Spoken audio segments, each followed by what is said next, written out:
Hello, hello, hello. Hello, hello. Welcome back, everyone. Welcome back to another Loading Artist comic stream. How is everyone doing today? Different lighting today. Thought I would mix things up. It's a cozy, rainy day outside. Not that it matters because I've blocked out my windows anyway. But since we have the better camera going on, my phone, I thought I would emphasize the background light and lower, like dim the other lights. And I mean, usually I have to like make every light as bright as possible, just so that the old webcam could have some pixels to work with. But now with this like fancy phone camera, uh, we could even like customize it to make me look, yes, less yellow, and also make the neon sign look cooler.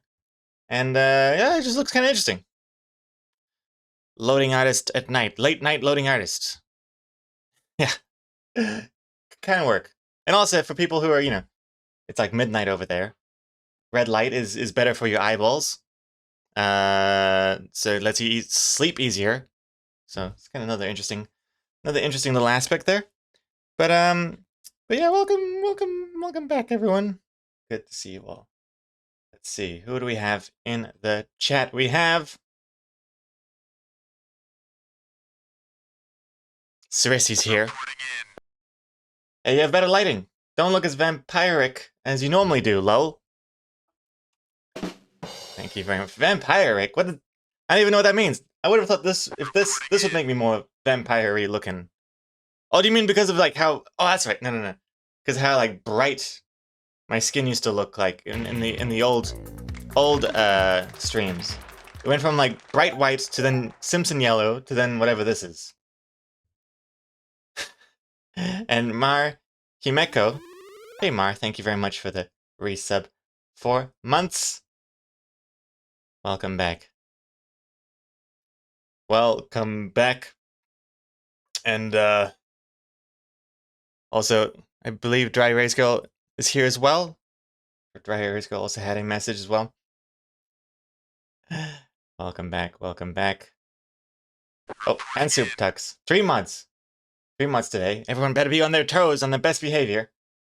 Super Tux, can you draw the comic in dark mode too, so it's better for my eyeballs? Oh yeah, true, yeah. I could invert the entire thing.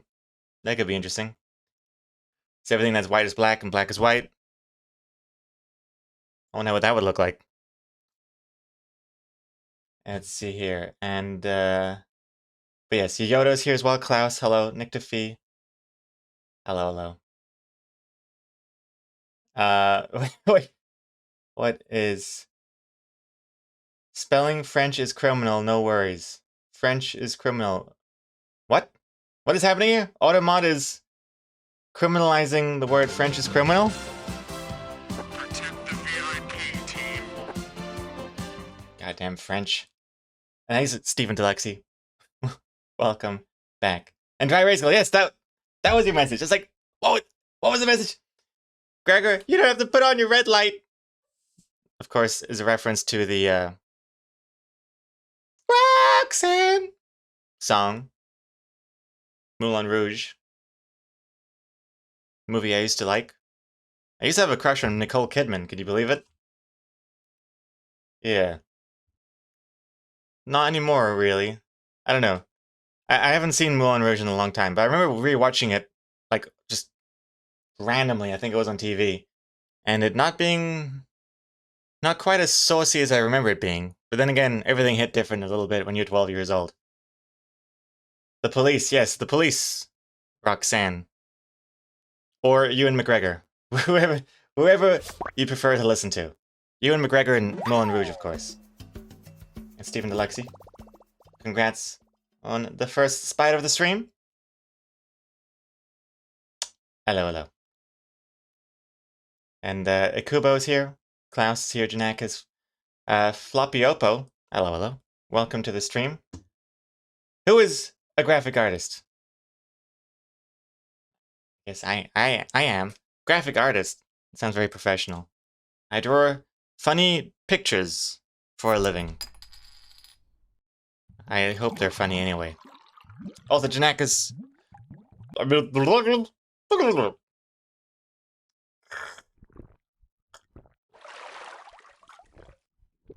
Thank you very much, Janekas. And also Stormy Stick is on the bus stream. Let's go. Hey, good luck. Hope you don't miss your stop. Always very stressful, I think. Every time I'm on the bus, I'm always like glued to my GPS in the phone. Just like, is it this stop? Is this stop? I always get really, especially when I'm like the last person on the bus, and it's all up to me to push the button. I like when someone else pushes the button. And my worst nightmare is to push the button and then it's not my stop, like it stops immediately. It's like, wait, you want this one? No, I want the next one. And then you get off anyway because you don't want to be rude. Ugh. Also, Steve 3000, you forgot that Nicole Kidman was in Moulin Rouge? What? She's like the main star of the movie. There's Nicole Kidman, there's Ewan McGregor, and then there's that curly-haired ginger old guy. I forget. I don't know his name, but he's like the pimp, isn't he? I'm not sure.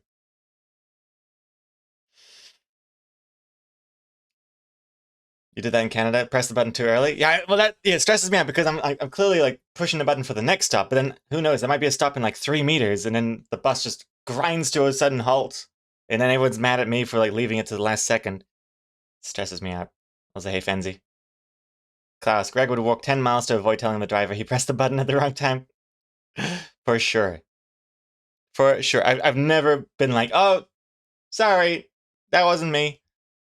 Because there's another. I overthink this so much. There could be like 1,000 plucked up comics based on being on the bus, but there's like this other scenario in my head that when you push the button at the wrong time, or the wrong button, or it's an accidental push because your elbow is like at the weird inconvenient location where the button is, you tell the bus driver, "Sorry, I didn't mean to push the button.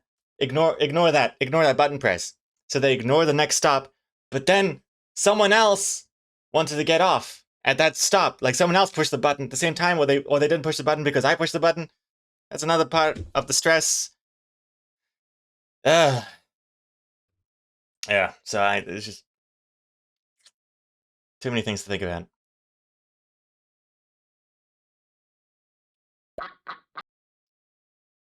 Also, Greg, we've been talking. We need to discuss the one sock thing. Who hurt you?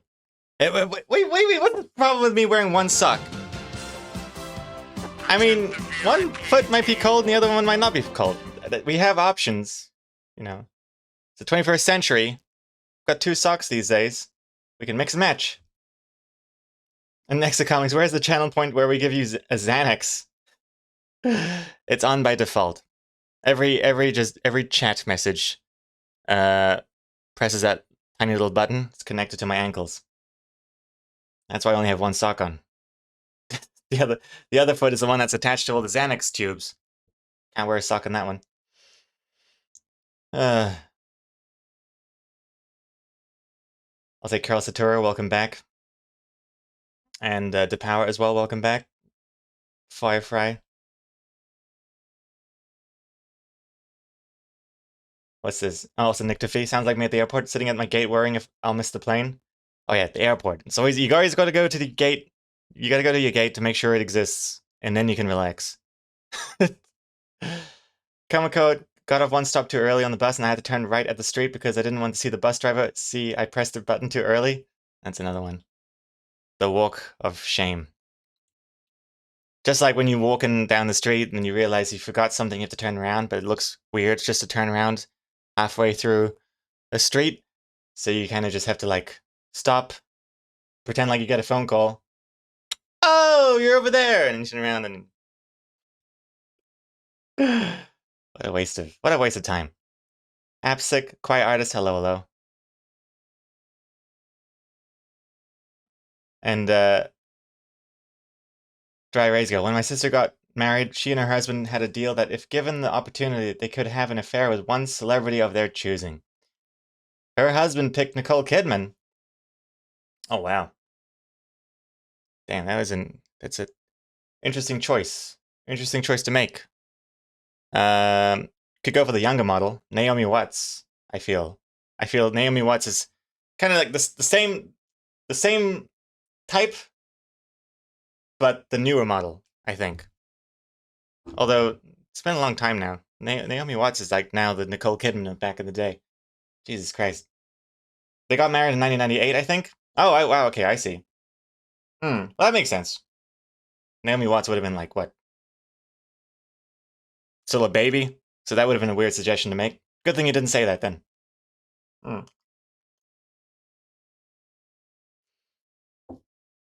Was a hey wind up doll.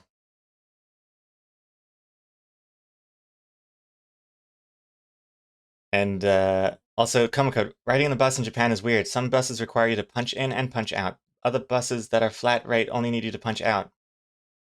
Oh, that's confusing. I don't like when it's not consistent. But that's another thing. Punching in, punching out with the boop thing. I always forget, like, did I boop? Did I boop? I forget. Did I boop? I don't want to boop twice.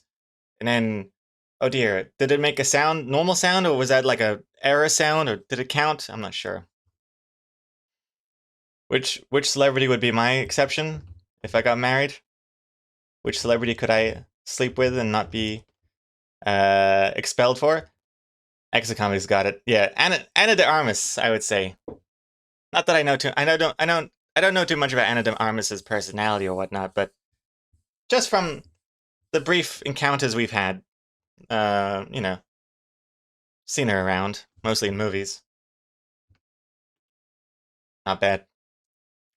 Yeah, I'd probably say Anna de Armas. Yeah. Yeah, brief encounters, usually like 1.5 hours at a time. 1.5 hours to 2 hours. Yeah. And surprisingly, Gregor's imaginary wife is totally okay with it. The benefits of having a waifu. Excellent. Yeah, I'm not even sure, like, I'm not even sure the movies that she's in. Is it Anna de Armas? Is Anna de Armas the one in the new James Bond movie that everyone liked her in so much that she's getting a spin-off based on her character alone? Was that Anna de Armas? I'm not trying to just sound like I can't remember. Was that her? I really just can't remember. I'm pretty sure it was her. Pretty sure. I've only seen that movie once. Oh, and also she was in Blade Runner, the new one as well. She's Joy, of course, yeah. Oh, and she's also in another movie with Keanu Reeves. Knock Knock, I think. I remember seeing that a long time ago. That was actually the first time I've seen her. And let me tell you, there is some nudity in that movie. I mean, that's more appropriate than... That's just a weird reaction to have.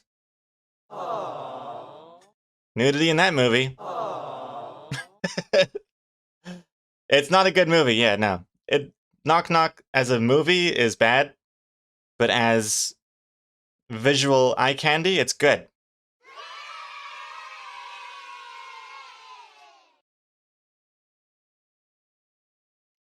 Anywho, I'm just sitting here, chilling, talking as if I have no work to do. I've got a lot of work to do, a lot of comic stuff I got to work on, because the new comic is due tonight. I forget today is actually Friday here in New Zealand. We missed the first day of the streams because of that whole unoriginal idea mix-up. So we're all a day late. Hmm.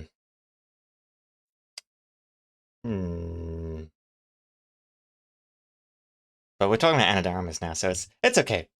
The film freak Kevin, you could say that the Knock Knock movie got buried.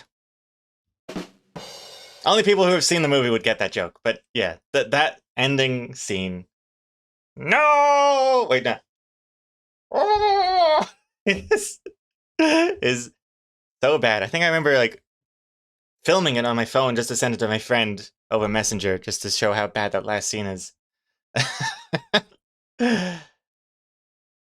Yeah, Keanu Reeves, I like him for sure, but he ain't the best actor. not that there was much to work with in that movie, but yeah. And oh, Anna de Armas is the one that played Marilyn Monroe in that recent Blonde movie. Yes, I haven't seen the Blonde movie. I hear it's terrible, which is a shame, because now I don't have any excuse to watch it other than purely just for her. Also, Comic Code, congrats on that spider. Because if that Blonde movie was supposed to be really good, then I could be like, hey, I'm watching it because it's a good film. You know, I'm appreciating the arts of movie making. But I hear it's widely panned. Even though they had like a 10-minute standing ovation at the Cannes Festival or something, but it seems like those people just stand up for anything. I feel like every other week I see that there's like, oh, they've been standing and applauding for 2 hours after seeing this movie, and then you come out and it's just, it's like Venom 2.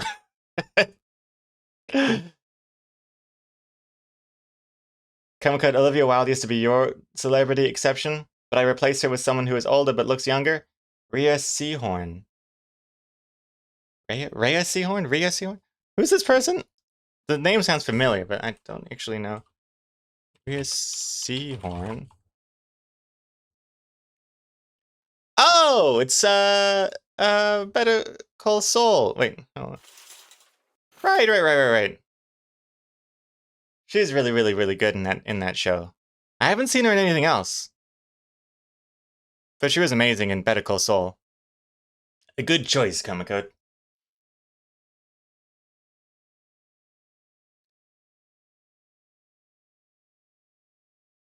And also, what if you were gay? What celebrity would you choose then?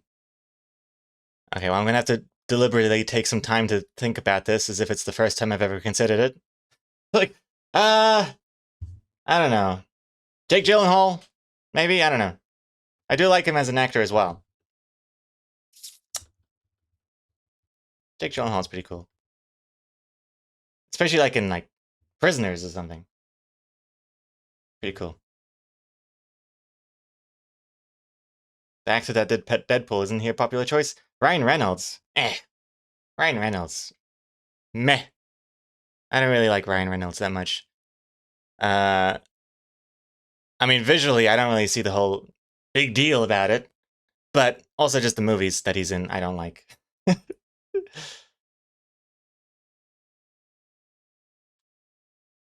Let's see here also. What's this? Wait, what's this? What? People are talking about me here. Dry Rays Girl. Gregor with Anna de Armas for the first time. You're even more beautiful in person. Wow, the cinema screens are worse than I thought. Just a sec, I have to write an email to the movie theater. This is unacceptable. I'm sorry. All plans tonight are cancelled. Also, hey Anna, can you help me out? Patreon.com/loadingartist. Any amount appreciated, plus thanks. I mean, if I were to be with her romantically, I'm sure she'd be a patron of mine anyway, to begin with. She'd be in the lovers tier.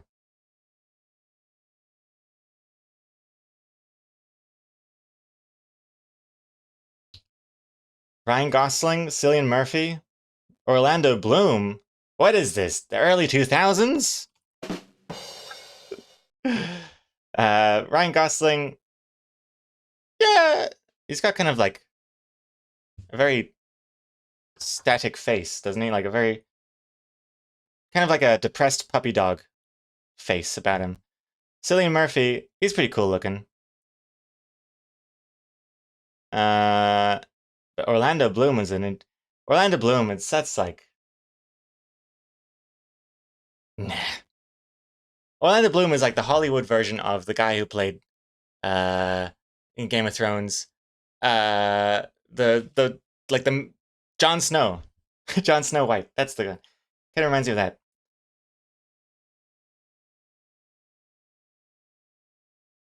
Jenna Fisher. Jenna Fisher. She's the one in Jenna Fisher. She's like not Amy Adams, right? She's a well, let me censor this. Jenna Fisher. Who is she? Oh no, she's damn. She's the office girl, Pam. I think I'm more burned. Oh geez, what is this? Hold the phone. What is this? Jenna Fisher gives Owen Wilson a hall pass. What movie is this from? God damn! What movie is this? I mean, jeez Louise! Jenna Fisher gets her plots squeezed in Blades of Glory. Oh man, oh yeah, I've seen that movie with right. the Napoleon Dynamite guy. Anywho, goodness me, that took a turn. Oh, jeez, blinding white. God damn it, Chrome. I'm getting distracted. Also, I found a comic that you might not want to see this. What's this? Blah, blah, blah. And then, whoop, what's this one say? Oh, Jesus. Oh, Jesus. Blah, blah, blah. Blah, blah, blah, blah.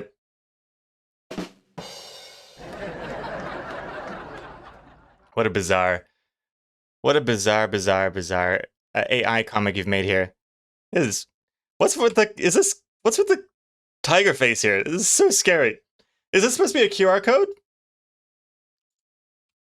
I don't know what this is, but it's freaking me out. Protect the VIP team. What is this? I'm having a stroke? Feels like it, right? Also, this really freaks me out too. The boy's face kind of blends in with the tiger. AI art has some really fascinating connections, let's say. I like the face at the end though. I like this disappointed tiger face. AI sometimes looks like some bad acid trip. Sure does. Also, what is this? Film Free Kevin, tell that again. Ooh, high-res JPEG. What is this? Censor this. What are we looking at here? Oh my lord! Ryan Gosling as Ken in... Oh, I see. It even says Ken... Oh, this is a high-res image. Jesus Christ! It's like he's really there. You can... I've got abs like that. I don't see the big deal. I look exactly like this. In fact, these are the pajamas I wear to bed every night. And that's how I used to look if I still had hair. But yeah, this is Ryan Gosling in the new Barbie movie coming up.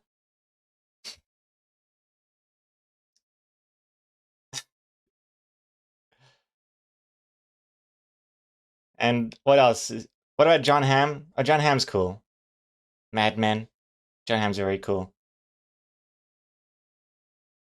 And also, Michael Fassbender, I feel like, is very similar to that, Exocomics. But what was I going to say? Oh yeah, before I got distracted by Pam's plots being squeezed in that Blades of Glory movie, I was going to say Pam rubs me the wrong way because I didn't really like how her character acts in the last seasons of The Office. She grinds my gears. Though I did like her at the beginning. And also Saruman, another spider. Congrats.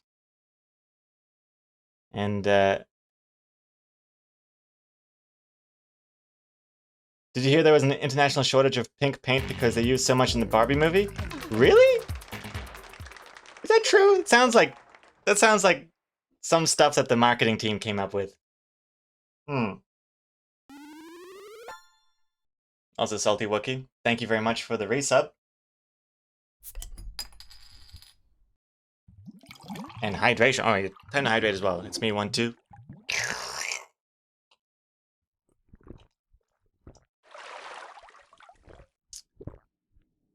And also, oh man, so much good chat going on today. I don't feel like doing any work. I don't even have Cliff City Paint open. I mean, let me open up Cliff City Paint. At least I'll pretend to be working.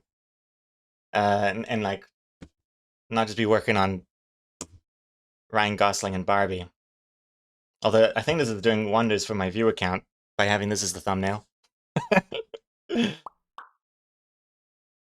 Actually, I can't see the viewer cam. I'm just imagining. I'm just assuming. And you wouldn't date Pam because of a character she played? Yeah, that's. I mean, I'm assuming her character that she plays is her exact same as her personality. So therefore, it's just not going to work between me and Pam or Jenna Fisher. Jim was the one who pissed me off in the last season. Jim and Pam. I definitely do not pin the only annoyance on Pam alone. It's Jim and Pam as an item I feel like as soon as they got together, they both become really too smug about their togetherness, and I feel like they have a whole better than you vibe about them that that Jim already had before Pam, but then I think when they both got together, it just made them insufferable. And also, then the whole show gets kind of too fake wholesome by the end as well, and that just doesn't feel right either. Hey, Duke the Legend. Hello. What's with the picture? It's my new comic that I'm working on. It's a 6-panel comic, or should I say 6-pack? No, actually, we were just discussing celebrity crushes. Who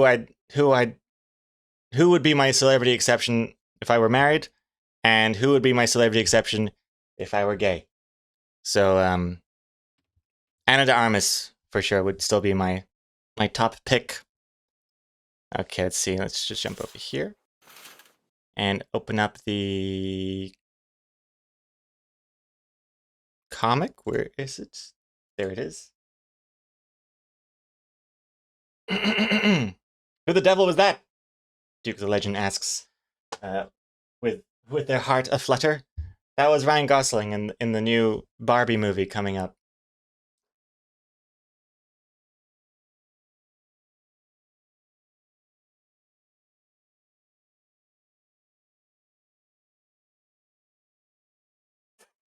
Comic Code, dangerous question. Who would be your celebrity exception if you were 12 and had to go with someone under 18? This sounds like the FBI is asking me questions. Oh my goodness, Comic Code.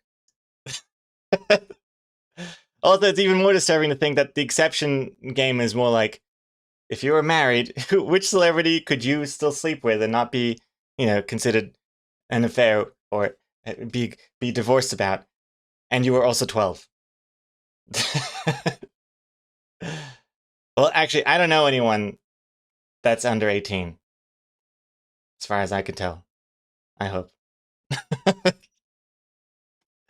But I think the youngest celebrity crush would definitely, Exocomics has already spilled the beans in that one, but probably would be I actually did forget her name for a quick second, but Olivia Rodrigo. Olivia Rodrigo would probably be. I'm just gonna come out and say it because Exocomics is gonna say it anyway in the chat. I like the song. She's got some good songs. But yeah. All over 18, as far as I can tell. Yes, let's get the children cheering sound effect for that. Jesus Christ. That's not the right sound effect here.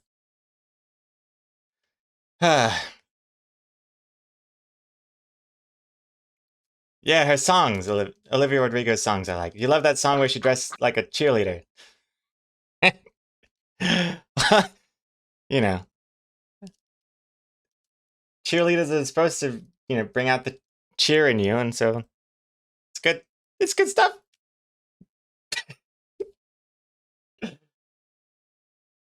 Hey, I didn't make the music video. Also, Wolfie, the thumbnail was a shot of a guy's pecs. What's happening? Wolfie's furious that he's arrived late to the stream. Oh, that was just my one of my friends.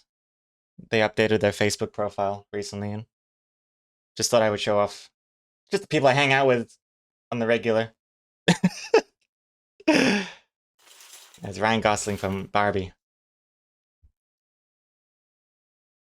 I like also how this feels like I just have a button for a Ryan Gosling picture. That's all this button does.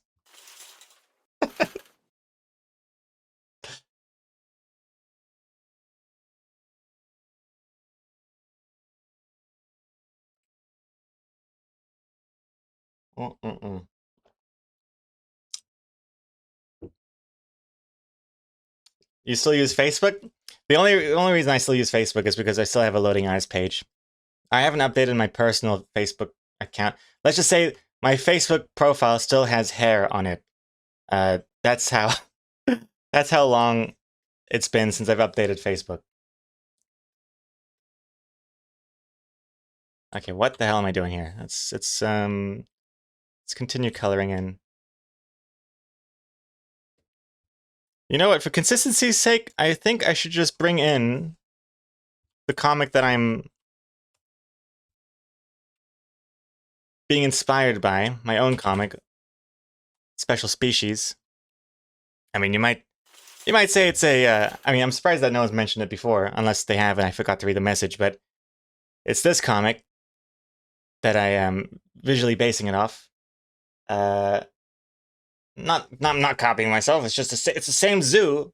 You know, she's still working there. If anything, it's like I'm adding to the universe. But it's not gonna be the exact same style because this is from 2018, and my art style is quite a bit different. It might not look super different, but there's a lot of differences that I wouldn't do in today's comic. For example, the dark shading, especially on the eyes, eyeball shading. The rim light on the hat, wouldn't do that. I wouldn't do this like photorealistic texture on the wall. I find that quite distracting. But and also the shading of the mouth. Wouldn't do that. But I'm just having a quick look at just. I want some consistency.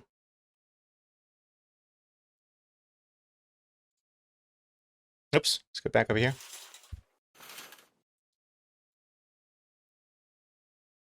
Let's see, put that one there. Put that one there.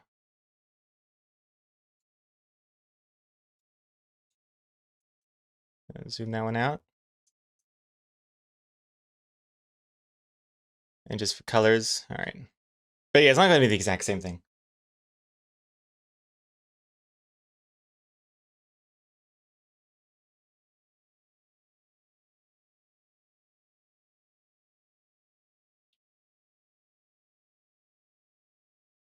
Ryan Gosling to play Lola Bunny in the live action? Oh God, no. There's only one. There's only one person that can play Lola Bunny in a live action Space Jam movie, and that is. I forget her name. What's her name? Oh man, Princess Marjorie. What's her name? Who's that in real life? No, not Princess Marjorie. Oh yeah, maybe it is. No, Margaret? No, Marjorie. What's her name? The let me say this. The not. Oh, Game of Thrones. Game of Thrones. Princess Oh, it's spelled differently. Okay. Yeah, this one. But who is she? This one. Wait, let me make sure there's no bobbas in the screen here. Yeah. She could play an amazing Lola Bunny. Look at this. Wait. Look at that. Right? And in fact, I'm pretty sure there's even like renders of her as Lola Bunny. What's her name? But what is her name again? I forget. Doesn't mention. It's not Kate Middleton. I don't know why it says Kate Middleton up here, but this is Natalie Dormer. That's her. Natalie Dormer. Hold on. Let's just go Natalie Dormer, Lola Bunny. Yeah. Check this out. Wait, hold on. I'm gonna move my camera here. Make sure there's no bobbas. And yeah, look at that. I mean, right? The face is like, if they had drawn Lola Bunny when she was still not still alive. I mean, when she was actually alive for the first time, I would think, oh, they based it off her face. But Lola Bunny came first, so this is crazy. Let's see what else is here. thought I remember seeing more.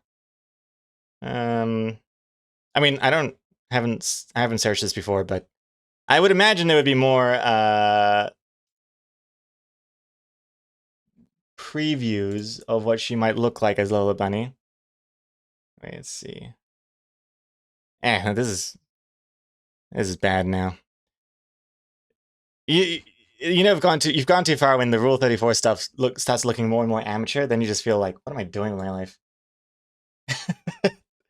If it looks professional, it's like, oh yeah, team of professionals, we're all on the same page here. But when it starts looking like you could just feel the desperation, and it's just someone that can't draw but just desperately needs to see this woman as Lola Bunny.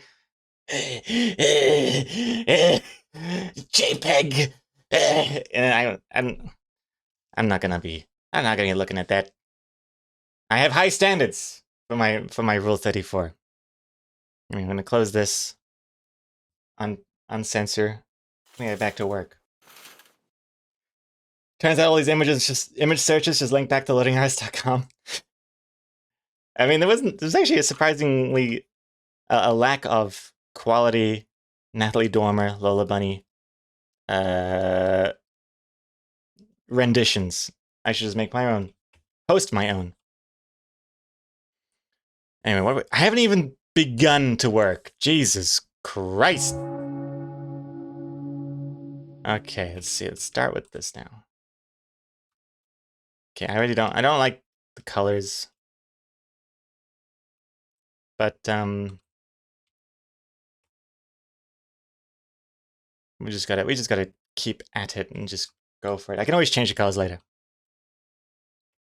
Oh, I gotta bring my pencil up too, I forget. Whoa, look at that. Look at the oh! The whole green screen just exploded in my face. Looks like I'm turning into the Hulk. My secret? I'm always angry at the quality of the cinema screen. Okay. Let's see here.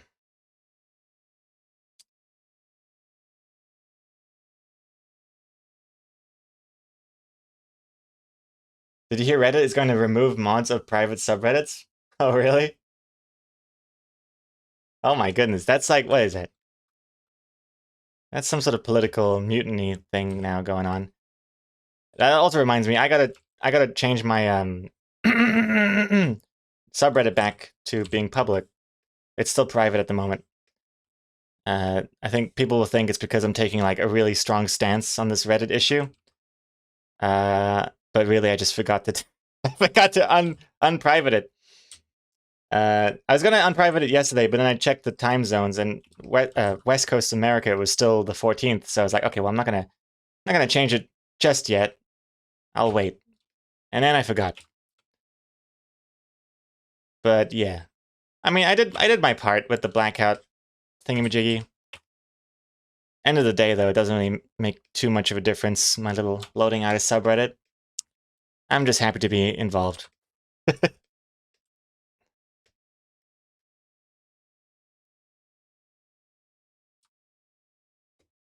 Is the quote thing broken? You've seen that quote 3 times in a row. Yeah, why is the quote stuff broken? Hmm? What's going on there?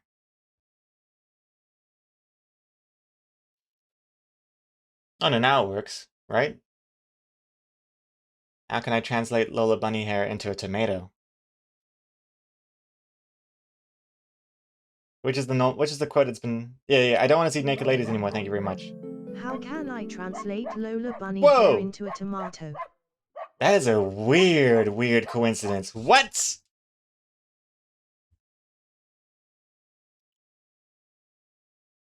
Eh?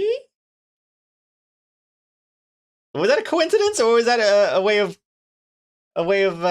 deciding what the quote will be? If you choose a quote in the chat first, and then you do the quote channel point redeem immediately.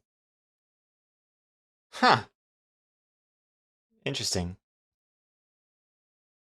It's like finding out a new like a speedrunning glitch to take advantage of.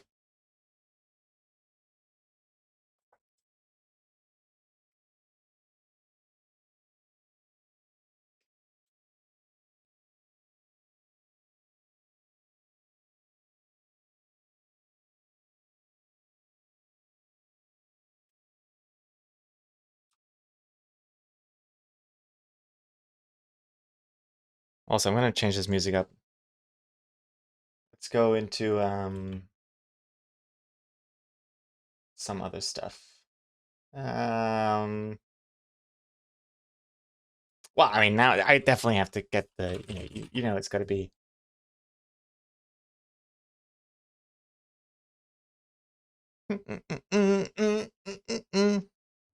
Space Jam. Also, before I forget, how was the? I think yesterday's stream was the first stream I did with the old school outro music at the end.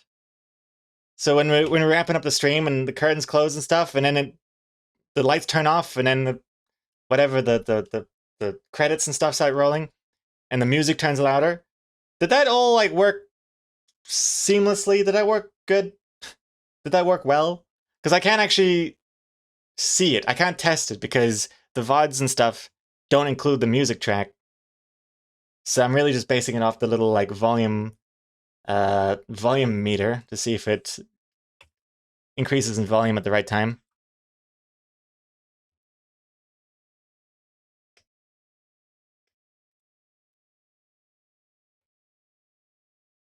Turn it up! Boop it up!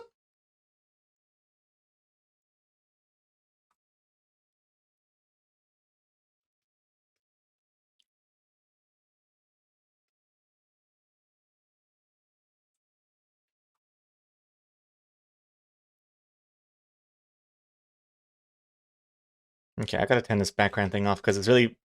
I'm realizing having this strong background color really changes how I color everything else because it's my eyes are comparing it to the colors around it. So it's really not that great of an idea to have a very strong incorrect background color to work with. The only reason I have it in the first place is so I can see what's been filled in and what's not, because if I turn it off, it's like, you know, have I filled in the white of her eyes and stuff here, or is it invisible like the background? And now I can tell, oh yes, it is filled in. Nice. So let me add the sky now. I think the sky will be a better example of what this could look like. If you want a jam.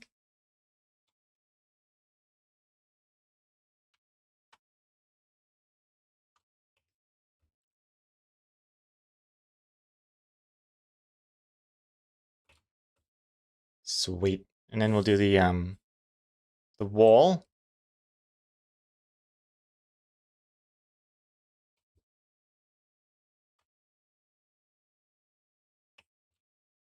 Not sure what the color should be yet, but I'm just going to fill it in anyway for now.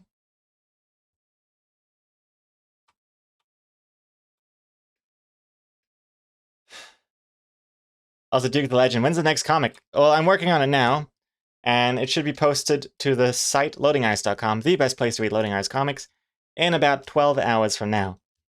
That'll give me time to, well, have lunch and dinner, finish the comic, and then also come up with and draw the bonus panels. I also have to draw the picture that the QR code will eventually lead to. I haven't drawn that yet. So that's still to come too.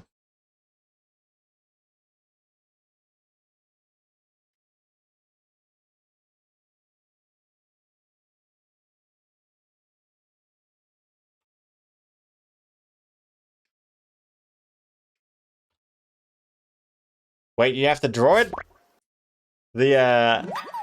The QR code image? I don't mean the actual QR code, like that'll be generated, but the thing that'll link to. I'll say App6, congrats on that, Spider.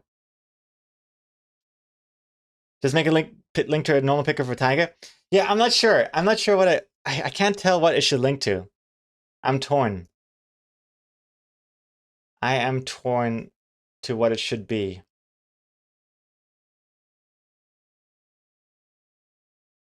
You should make a QR code that links back to the comic. Yeah, I can't tell because I had a couple ideas of what it should link to. So first, either it links to like a video of a tiger on YouTube or something, or it links to a realistic photo of a tiger posted on my website or something, or it links to an image hosted on my website that's just like a scribbly drawing of a tiger. or it links to like a fake image on my website that's like, it says it's locked only for, you know, zoo pass holders can view this tiger or something like that, which I kind of like the idea of. But then I'm worried that people think that I'm alluding to my Patreon. It's like, oh my god, you've got to be a patron to see the QR code image. And then I started thinking about, should I just link to my Patreon? And hey, Gilded Guy, hey! Thank you very much for the raid. Hello, hello. My goodness. Oh my goodness. Just when Space Jam finished playing as well. It's almost like it was waiting for you to fill the silence. Excellent. Hello, everyone. Gilded Guy, I hope you had a great stream. Hold on, I'm just gonna quickly put on a different song here. Oh, this is appropriate. Seven Nation Army. Glitch Mob remix. A good raid song. Hello. Renardo Cappuccino, thank you for following. Asian Eldon, hello, hello. Armageddon 81, hello. Moonlit Comet, hello. Guy Warsaw, hello, hello, hello. And Gilded Guy, of course. How was your stream? Get up to much animation today? And Moonlit Comet, thank you for following. You can't hack me. Ah, okay, so okay, that explains it. You can't manipulate what quote it shows by just making it force a quote before and then play the reward. So it must have just been a crazy coincidence with that Lola Bunny tomato thing before. Crazy. And Guy Warsaw, thank you for following.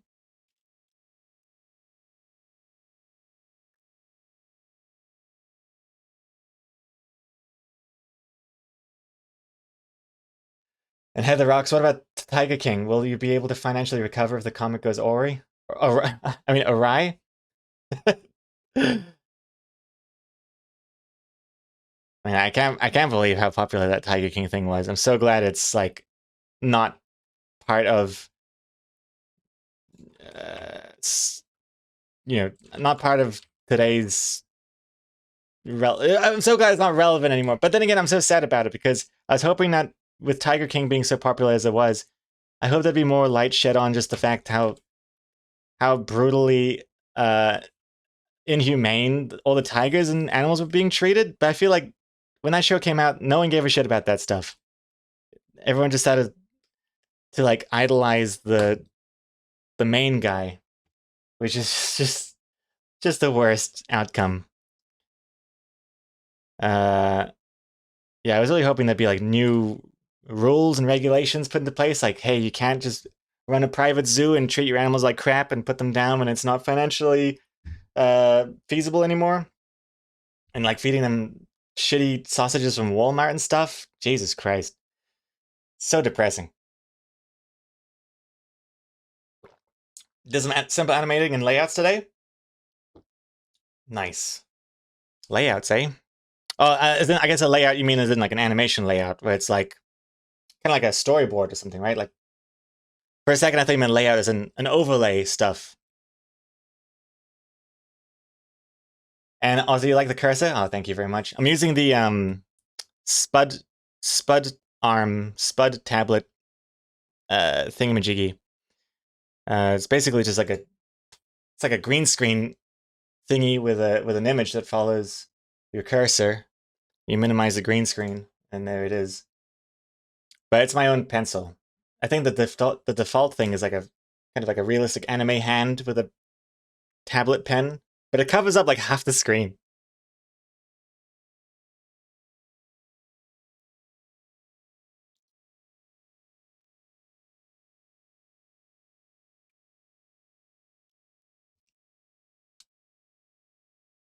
Let's see.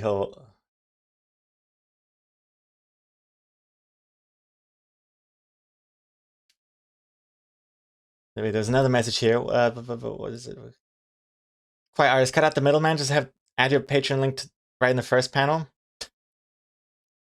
Oh, I just realized I forgot. Oh my goodness. I'm so sorry, Gilded Guy and all Gilded Guy Raiders. I'm so sorry. I completely forgot to show you the comic that we're working on. I'm just got so distracted. Let me explain and pause the music here as well. Also, Salt Builder. Hey, Salt Builder. Thank you for subbing. Welcome, welcome, welcome. Thank you very much. Nice. So, the comic we're working on this week is tigers used to roam these lands for thousands of years, but not anymore. With the way things turned out environmentally, zoos like this are the only way to see them now. Rawr. Oh, hear that, kids? Get your cameras ready. Wow. Wow. Ooh. Ah. You get the gist. And then this is going to be a QR code, and the QR code is going to link to something. But I haven't decided what it should link to yet. And now I'm thinking, I wonder if it should just link straight to the bonus panel.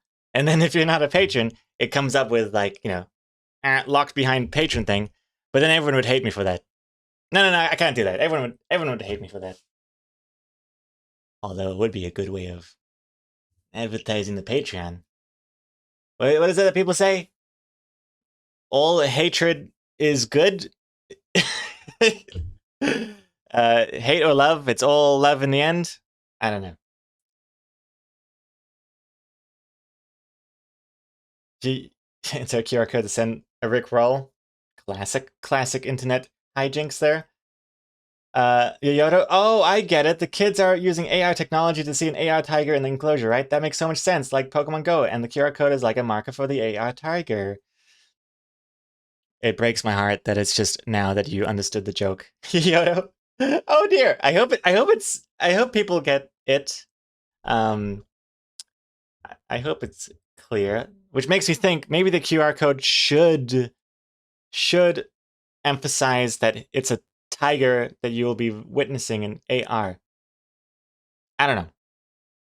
Oh, you were joking about that? Oh, I see what you're doing then. You get it. You were subliminally explaining the joke to people in the chat that might not understand it, but are too shy to ask about it, or too polite to ask that they don't know what the joke is. I get you. Excellent.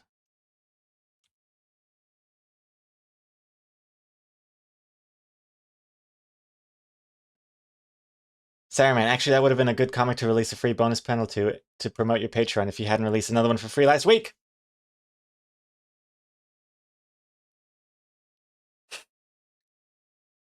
Yep.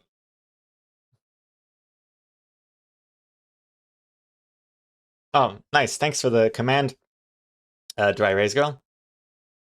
Linking to the cursor technology.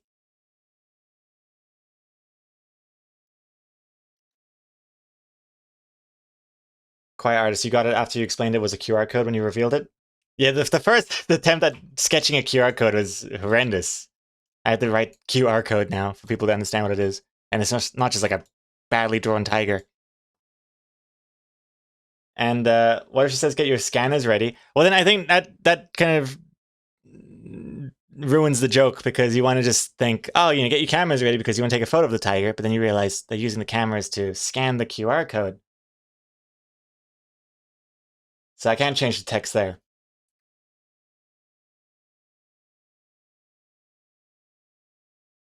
Dower, Greg, this reminds me, why are you back to playing very non-copyright friendly music? It's because we are on a new technological level here where the VODs and the clips don't save the music anymore. So we good now. We're safe now, I think. I believe. So far so good anyway. until one day I forget that the settings turned off for some reason and I stream an entire 3 hours of just Top of the Pops and get sued by 20 different music labels.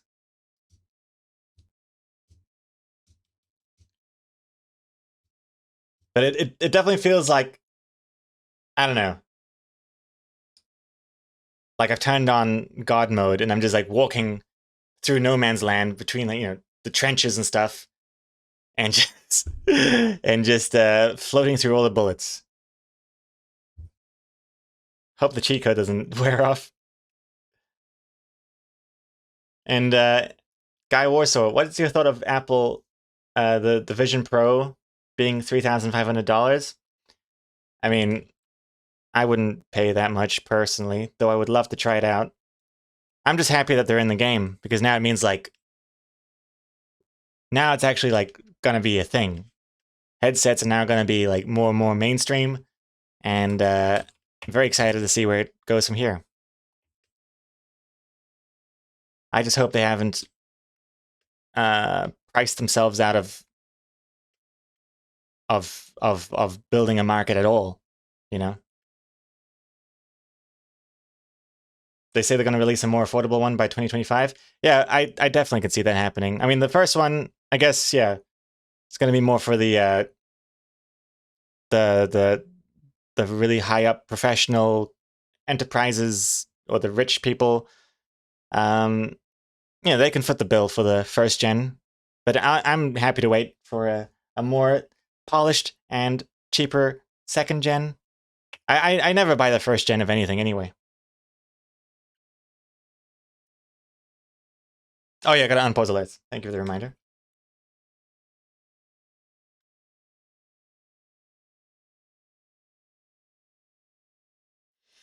Now other companies learn that they can charge 3,500 too. I mean, I don't know the cost of stuff, but it definitely feels like it's not just arbitrarily more expensive just because it's got an Apple logo on it. It does definitely feel like it's just more expensive technology, right? I mean, I don't know how much more expensive it is. I'm sure they have a very nice profit margin on that thing, but it definitely seems more advanced than any of the other headsets I've seen. But again, I haven't seen many of them. I'm really just talking about like Valve stuff and Meta's stuff.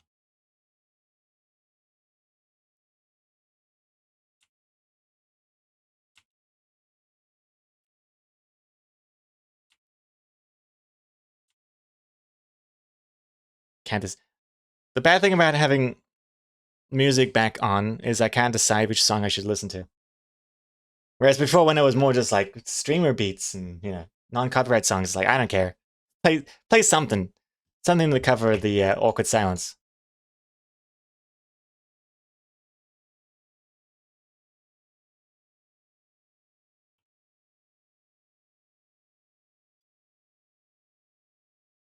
Mm.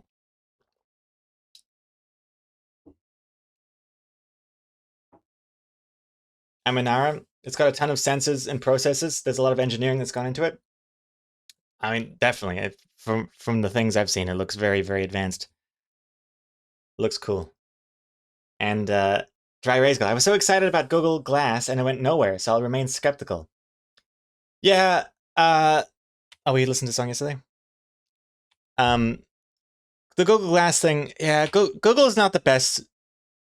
If Google comes out with something, I'm still not convinced it's gonna be a mainstream staple of the industry moving forward, because Google tends to drop projects more than apples drop from the tree. Well, that was a stupid metaphor. That's a metaphor for people that are living in the medieval times. Just so that they're that they can relate to what I'm talking about. Why do I hate all my songs at the moment? Oh yeah, let's play this one.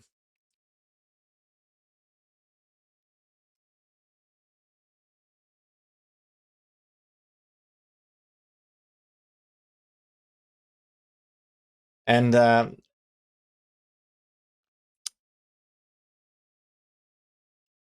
also I don't remember. I mean, the Google Glass thing. It didn't seem. I mean, it seemed cool, but I feel like, not that I've tried it out, but I just had a feeling that it was going to be underwhelming.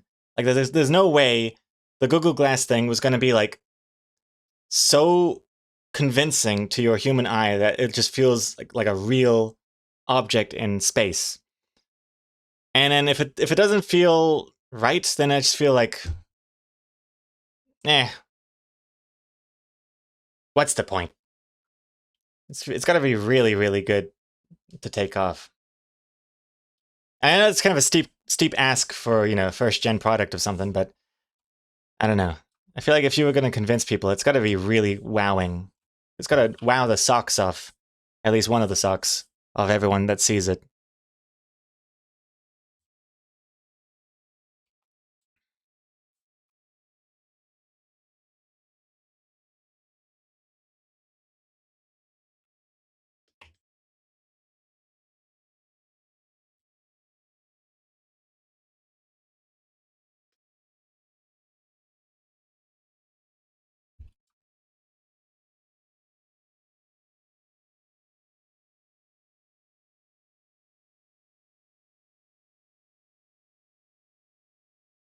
Hmm.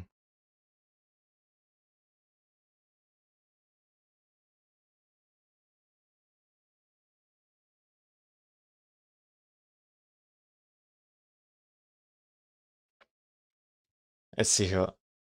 Man, the chat is so interesting. I hate it. I hate it when the chat's super interesting because it's like doesn't make me want to do any work. I want to just keep reading and talking. So much to discuss here, though.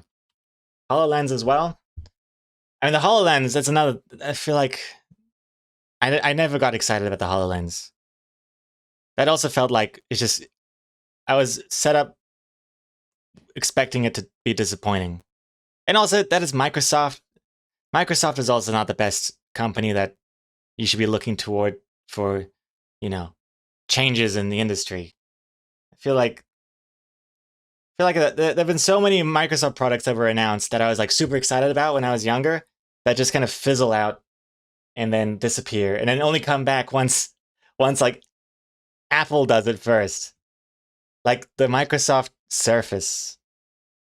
Remember that when they were first announcing the Microsoft Surface? It was like a giant table. I remember seeing it in Disneyland, I think, in the World of Tomorrow. Except by then people already had iPads and stuff, so it wasn't very interesting. But it was like, yeah, a big table that you could like touch, multi-touch, and then they had an example where there's like a digital jigsaw puzzle, and you could just like drag and drop the pieces around. And then there was like this. I remember there's this one example where they had it. Someone put down a drink like at a bar. They put it on the surface, and then there's like this little circle that appears around the drink, and it says exactly what's in it and who it's for or whatever. And I was like, whoa, that's so cool. I can't wait. I can't wait when I'm older and I go to bars and there'll be like these cool digital Surface bars everywhere and people putting the drinks on it and there's this whoop, whoop. And you can order the menu through the table and never happened. Never went anywhere. It was cool at the time, but yeah, never went anywhere. And then iPads came out and now there's tablets everywhere that are like super thin and small and much better than whatever the Surface table was. So it was weird seeing that in Disneyland, the World of Tomorrow, that they were showing off the Surface table as like multi-touch technology, future, whoop beep whoop pop, sci-fi. And what else was there? The Courier. That's right, Komoko, the Microsoft Courier. In fact, I should just be showing off this stuff. Microsoft. But first of all, Microsoft Surface announcement. The first one. So when you hear Microsoft Surface, you're thinking of like the little tablet PC thing with the pen. They kept the name, but it's a completely different product. The first Surface was back in like 2008 or something. Yeah, 2008. Oh my gosh, I was so right. Here he is. Check this out. Oh, Gizmo. It's not the official video, but yeah, CES 2008. Can't believe I got the year right. Check this out. This is Microsoft Surface, and what it allows us to do is to bring an ordinary tabletop to life. As you can see, I can reach out and just physically touch digital content with my hands, which is something that is completely revolutionary in that it's a great advancement in natural user interface. Today, don't you just love how exciting that guy sounds? he looks he looks like, can we just get the most boring looking person to come and display this new technology? He even looks bored. He's like, yeah, look at this table. I'm just touching it. It's very advanced technology. Diagonal display. But in the future, it could take many different form factors. It could go vertical, it could go bigger, it could go smaller. What we've done is we announced it in May, and we've got 4 commercial partners. We'll be Okay, I'm going to skip forward a bit. That are just being introduced at CES, so your readers and viewers are among the first to actually see these demos. This is called Snowboard, and it's a demo that actually illustrates how we can bring surface computing technology into an environment where technology doesn't exist today. Imagine going into a snowboard shop and there are hundreds of snowboards on the wall from which to choose. But, I mean, you gotta remember that this is 2008. I think the iPhone... Was the iPhone even out in 2008? Or did it just come out in 2008? Because look, if you have a quick look at this, look at that loading time as well. If you have a look at this, when he's scrolling through this thing, there's an icon here that shows phones. New applications. Look at that phone. I think that's a BlackBerry or something. It's got a full keyboard, right? So it's pretty crazy that when these phones were the standard phone, that you had this cool device thing going on. I mean, it is cool. Didn't go anywhere, unfortunately. But at the time, I was like super excited, and I was really expecting this stuff to take off, but unfortunately, it didn't go anywhere. And then Apple's like iPhones and iPads and stuff really just completely took over. Oh, 2007 was the first iPhone? I see. Oh, thank you very much. That snowboard is brought to life on Surface. So now I have a 3D. Oh wait, hold on. Go back. Optical tag. So you got these little. Is recognized by Surface, and when I place it down, that snowboard is brought to life on Surface. So now I have a 3D snowboard that I can actually touch and flip over with my hands. If I want to design it to make it my own again, to personalize and customize it, I can take a look at a variety of boards that are available and designs. And It's pretty cool. Pretty cool, and especially back then. Check this out. Initial consultation, then you'll leave, and you've got to come back and you've got to find the same salesperson and recreate the whole experience. But with Surface, what you can do is reach into your pocket and pull out a Windows Mobile Look at that phone. Place it down on Surface, and you're presented with a couple of options. One is I can save this creation to my Windows Live Spaces account, where I can share it with friends and talk about Windows Live Spaces account. Man, I haven't heard those words in a long decade. Man, more than a decade. That's like a decade and a half. Windows Live Spaces. About whether or not this is a great design. Or I can save it directly to the phone so that when I leave and then come back the next day with my friend to make my final decision, I can place it down on Surface and there's my creation. And what we might do is, my friend might say, well, let's move this up here. That's where it really should belong. And then I can purchase my snowboard and off I go. And then a few weeks later, if I'm on the... Yeah. Pretty cool though. I mean, that you can put down a phone and it automatically like communicates with your phone. It's pretty neat. I mean, I don't think... Can you even do that? I mean, you have like NFC readers and stuff, but I'm not sure if that's really the same technology. Surface unit, I can say, today I was taking some great photos and some great video with my Windows mobile phone. I'm going to place it down here on Surface, and there they are. These. Could you imagine though? Could you? The thing is, when you first look at this stuff back in 2008, you're like, wow, look at that technology, so cool. I can't wait to do that with my phone.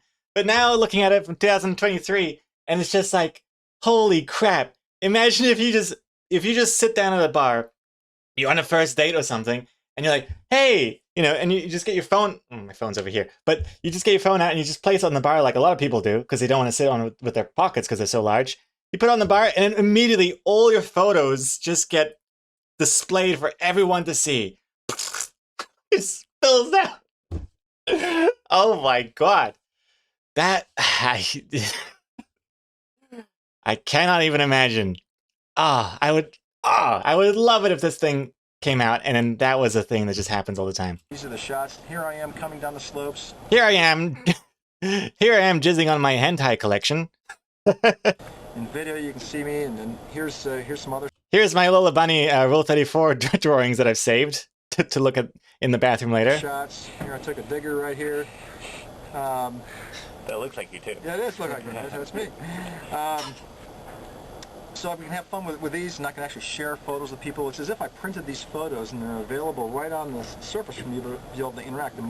Also, look at how laggy it is as well to move around. I'm so glad we don't have that lag anymore. People can do this at once. You can see that you can have multiple interactions going. Over here in this corner, what I have is a Windows Live Spaces logo. So I've been here a few days, and you guys just joined me. What I want to do is share some photos I took earlier in the week that I posted up to Windows Live, and here they are again. So I've got video again. Also, yeah, I mean, another thing. So, other than the whole privacy issue, I think it would get really old really fast that every time you want to show some photos to your friend, you put your phone on, and then it just displays like a messy pile of laggy JPEGs that you then have to manually like drag and be like, ah, shit, where's everything? Where's the one? I took 1,000 photos. Oh God, what's the first one? Like that wouldn't work either. Cool to look at, but I think it would get old very fast. And maybe what I've got is a photo that I think is really compelling, and I want to share this with some friends back home. I can turn this into a postcard, and because I've authenticated with... Oh my God, wait, what was that? Look at this. I can turn this... Does that say burn DVD? Oh my God. I wish this is higher res. 40p. How appropriate. Burn DVD. Print all. I don't know what the second one is. Make postcard. Make album. Into a postcard. Order prints. That's right. Order prints. You're right. Because I've authenticated with my Windows mobile phone, what I can do is take this postcard, turn it over, and I could write a message to my friends. Oh man, hey Fenzi! Congrats on the spider. Oh, it's good stuff. Burn DVD. DVD just got burned. We've got the technology right in the chat. And then up here I've got my Windows Live contacts, and I can instantly go and I can send off this creation via email, or I might even want to post it to my Live Spaces account. So again, what we've done is we've taken Surface computing technology. I mean, yeah, it's cool. I love seeing this old new tech is one of my favorite things to look at. I could be here for hours. With our fingers, our hands, and the wine menu now becomes available for us to browse through as easy as this. And you can see that the descriptions of the wines change. Man, oh man. What we can do is we can have the waiter this the drinks. My glass, because I've got an optical tag on the back of it, similar to the one I showed you on the snowboard, and he or she knows which wine they poured into this glass, and they could tie that to the POS system, which... Man, isn't this such an unrelatable, fancy, hoity-toity example use case for this technology? You can use it to identify your wines, so that your waiter and slave can tell which glass is whose, and what wine is in each glass. Associates with Surface, and when it's placed down there, all the information about my specific wine appears on Surface. I can take a drink of it and say, you know, this tastes pretty good. I think what I'll do is I'll start off giving this a rating, say maybe a mid-range rating, but I want to find out some more information about it. Okay, anyway, yeah, we're getting procrastination hardcore here. I could just watch hours and hours and hours of this. I won't subject you to it, but I'll link you the video in the chat if you're interested in seeing the full thing. But yeah, I really gotta get back to work because it's gonna be forever. You have to imagine this for any dish. You get a burger or a steak and you can rate it and see ingredients. Yeah, I mean, first of all, I can't imagine that the staff are gonna remember which plate should go with what food. I don't know. Maybe there might be a system for that. And then, can you imagine just like eating and then just seeing everyone being like, 1 star, 1 star. I want that to be more private. I only like rate the cafes and restaurants I go to after I leave. I don't even use my name. I don't use my name or my picture in my Google reviews because I want that privacy. I don't want them coming after me when I give them a spicy 2-star rating. Anyways, let's get back to this.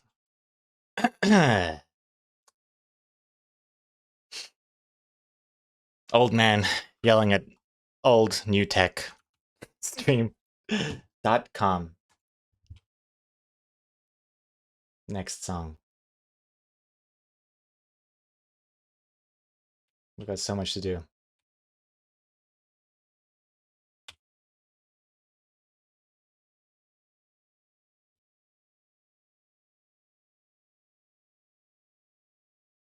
How do you do anything on the screen table when it's full of plates and glasses and stuff? Big tables, I guess. Huge tables. Okay. I haven't even started shading. Oh my god. Let's do shading then.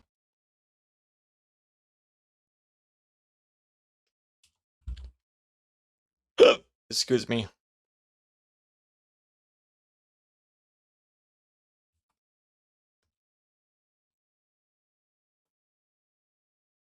I didn't even get to show off the... Oh, man. I was going to show you guys the Microsoft career thing. Didn't even get a chance to do that. I got so distracted by the Surface. Oh, well. Save that for another day. But the career thing basically is like a dual screen, what you might now know as a Microsoft Surface. In fact, I think they've come out with it recently. I think it's called the Microsoft Duo now? But it's smaller. But it was like the size of like an A4 piece of paper that you could like open, and there's like 2 screens there, and it was just like you could like drag and drop from one screen to the other. That I loved everything about that. I think I remember sharing that onto my Microsoft Live Space account. Or MSN Spaces, or whatever the hell it was called.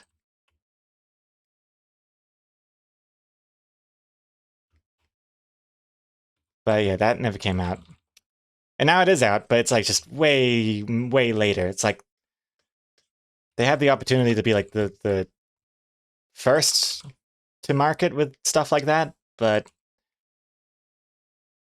I don't know what happened. But basically, now it's like you got to wait until Apple does it, and then you can see if it's proven or not to continue with full force. Not to say that everything that Apple does turns into, you know, a staple of modern technology or whatever. They have had some blunders. Like the one I can think of right now is the emoji keyboard, the screen keyboard. What's it called? The touch bar. The touch bar above their MacBook keyboards. That was a big miss. They don't even offer that anymore. So it's kind of like just like a dead technology that not many apps use or utilize in the first place. And then the other one was, I think, what was it called? I forget what they called it. When you touch things on your phone like harder, like if you push down harder, it like counts as a different type of press. What was that called? Power press? Force touch? Force. It can't be force touch. That I think now we got a red flag in the marketing department. Haptic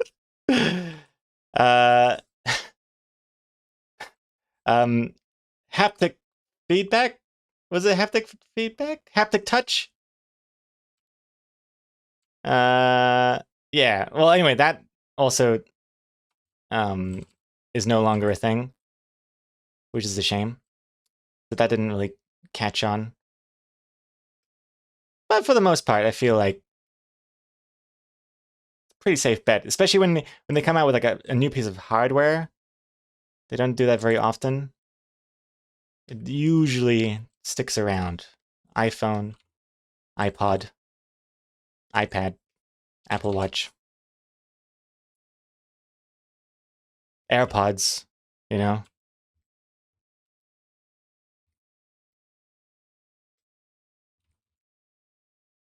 And like just stuff that, you know, you might disagree with it the first time, and then it becomes just the norm. Like, for example, I remember when they introduced the new MacBook Airs and they didn't come with a CD drive or a DVD drive or whatever. I remember I remember there's so much uproar about it. Like, oh my god, can you believe it? They're putting out a laptop without a disk drive. Are they crazy? Are they crazy? I was, to be fair, I was one of the people that thought they were crazy too. Like, oh my god, I would never get a computer without a disk drive. What were they thinking? And then now it's like, I actually had to check my computer to see if it had one. But I remember my last computer before this one, it still had a disk drive. And every time I accidentally pushed the button and it opened, I would get the hugest shock. Like, what the? Oh, it's the disk drive.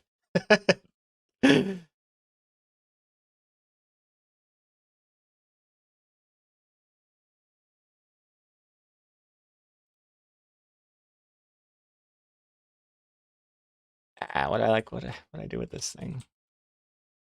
Screw it. 3D touch, I think that's what it was called. Yeah, 3D touch, sorry. Not haptic touch, 3D touch.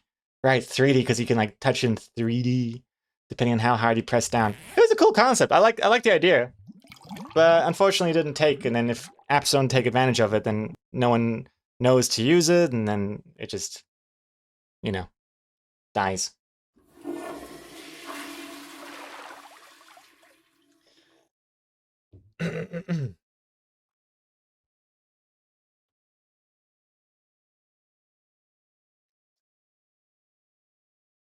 Oh wait, what? Apple wanted to use it, but they got sued and lost, so they can't use 3D touch anymore. Oh really? Is that why it wasn't a thing anymore? They got sued about it?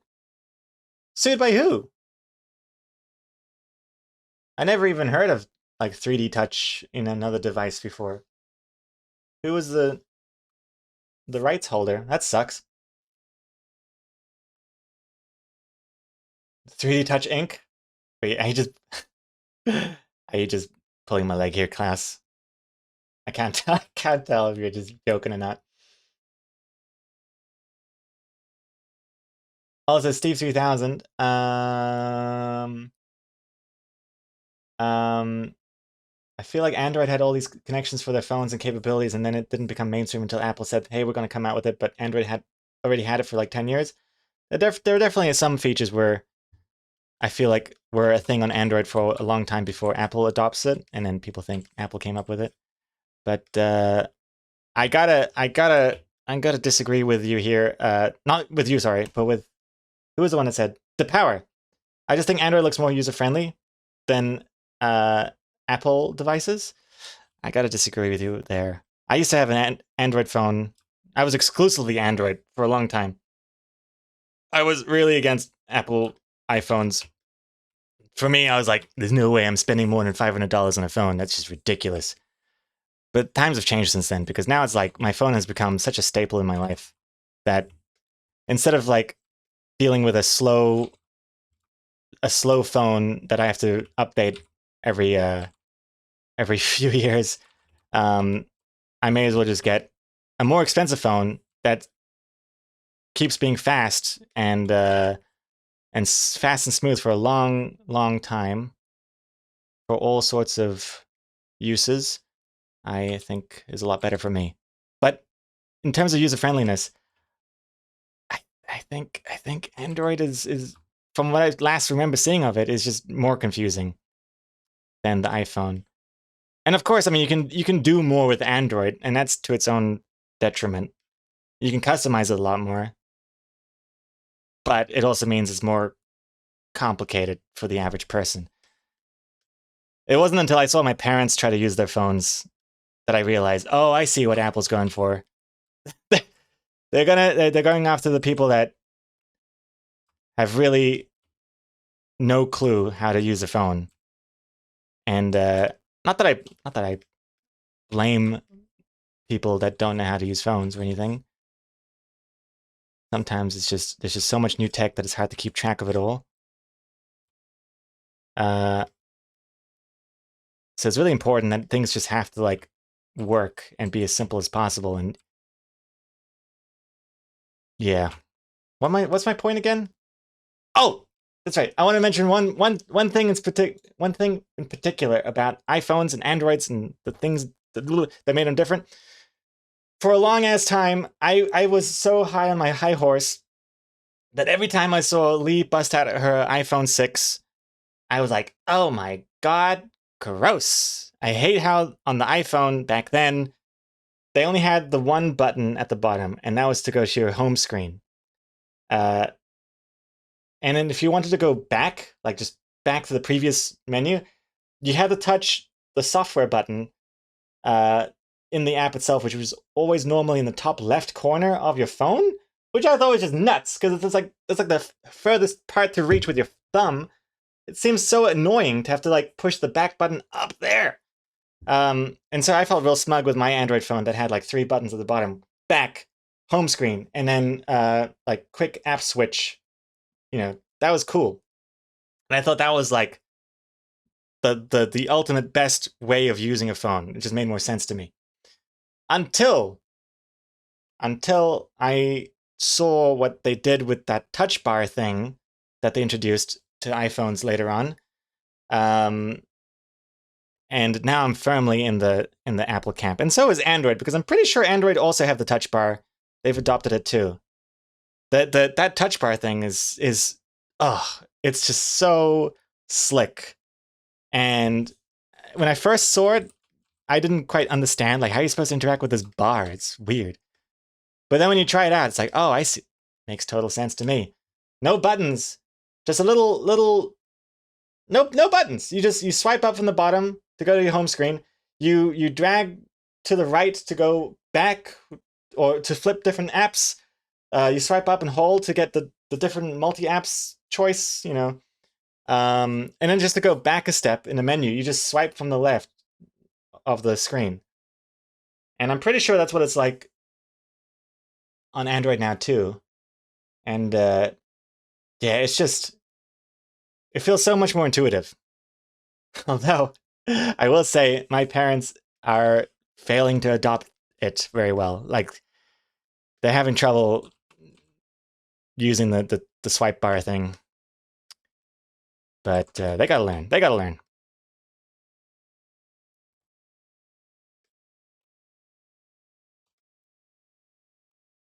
But yeah, they didn't even realize you can lock your phone screen orientation. Until I told them, like, a few months ago. They had no idea that if they wanted to watch YouTube videos, what's it called? Like not landscape or whatever, when they're lying in bed, they don't have to just like turn their phone 90 degrees. You could just lock the screen.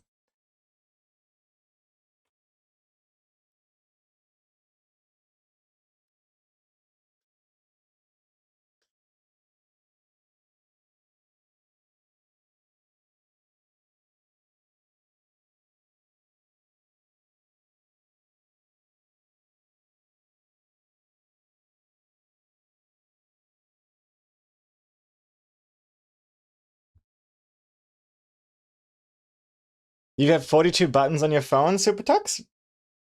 Wait, what kind of phone do you have? Like a BlackBerry sort of thing? 42 buttons. I'm assuming you've got like a full QWERTY keyboard.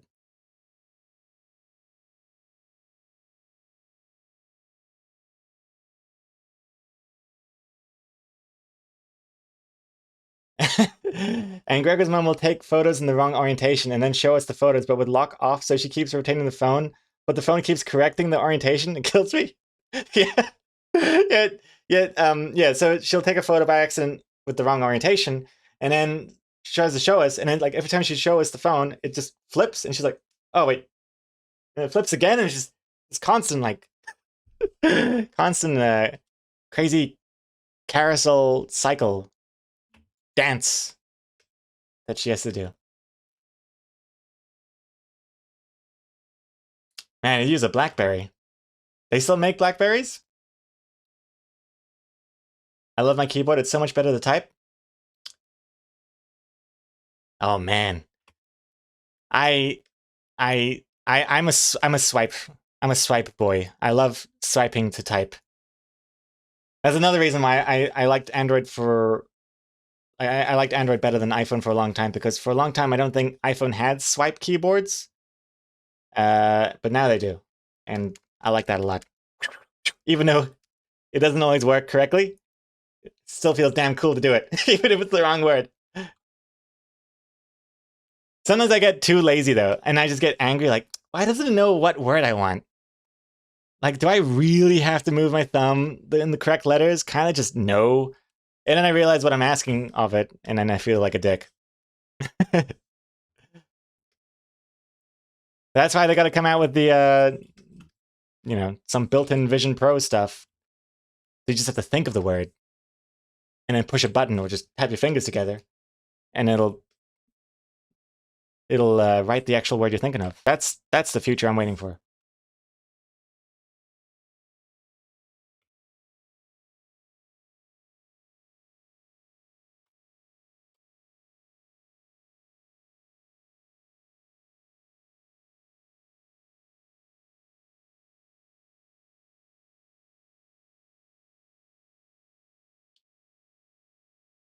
Exacomics, your dad also got your mom an Apple Pencil, and she never uses it. It's more useless than a regular pencil to her, but a million times more expensive. I know. Oh man, I know.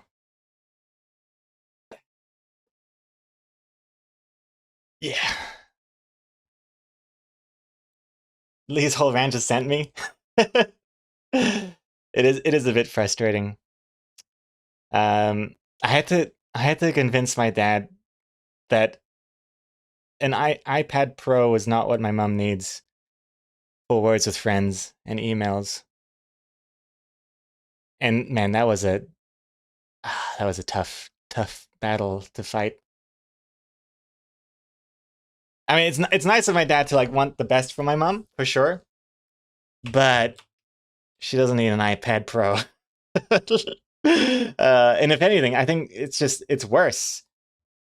And yeah, that's right. He wanted to get her the big iPad Pro as well, the 12.9 inch one, because it's a bigger screen. But man, oh man, and like an M2 chip and everything, just to run Words with Friends, be nuts. But also, I think it's to a fault, because the iPad Pros are heavier than like an iPad Air or whatever they are, and I think a lighter iPad would be better suited for my mom anyway, and it's cheaper. But regardless, should have gotten her that Surface table.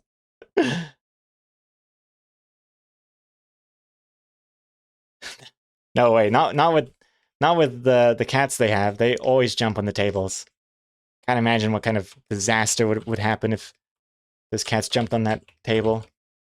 Suddenly all the cats' photos just spill out for everyone to see.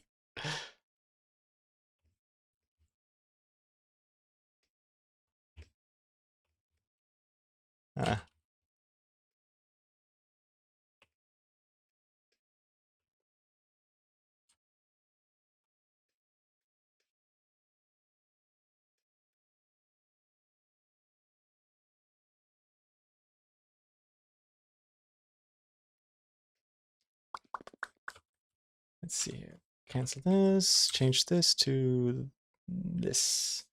Didn't want that grayish shading for blonde hair. Always looks bad.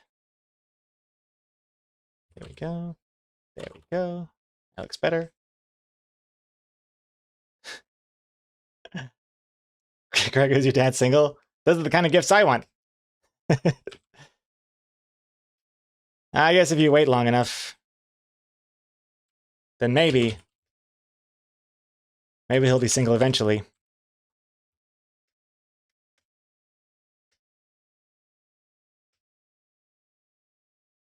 Is the shading done?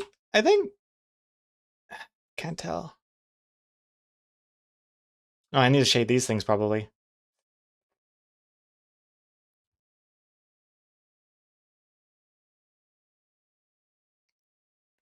Hey, Detonator, welcome back. I gave, what's this, Exacomics? I gave Gregor my old iPad Pro, and that's basically all he uses it for. Oh, for the cats to love splashing water. Yeah, I have installed a few apps for Paste to play with on the iPad Pro. Recently, Paste has used the iPad more than I have, and that is not a lie. That's just the truth. And even then, Paste doesn't like it that much. If anything, I think I use the iPad more trying to show Paste how fun it can be. Like I'm on the cat apps, swiping at the goldfish or whatever. Like, hey, Paste, isn't this fun? Check this out. And the funny thing is, those apps have like a built-in camera that you can turn on, so you can like take photos of your cat as it like plays with the iPad on the ground. And I think half of them is just my ugly face, just like straining, veins on my forehead, looking down at the iPad, trying to convince Paste to play with it.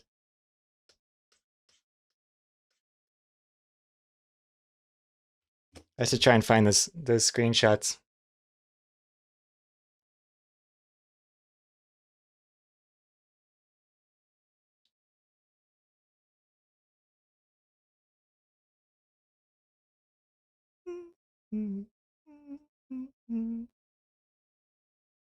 I shaded the teeth. Yeah, I always shade the teeth. Just a little bit, like just here, just around the side there.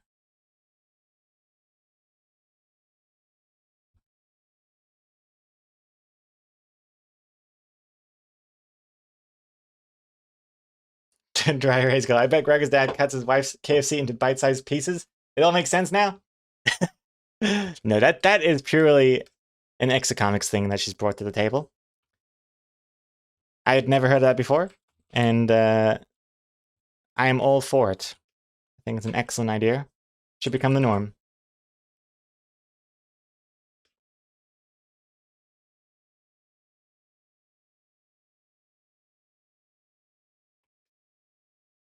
Okay, the colors are starting to look better. They're starting to look okay. Oh, don't like the shading on her face here. There you go. That looks a little bit... Eh. Christ. Come on. Ah. Yeah. Nah. Eh.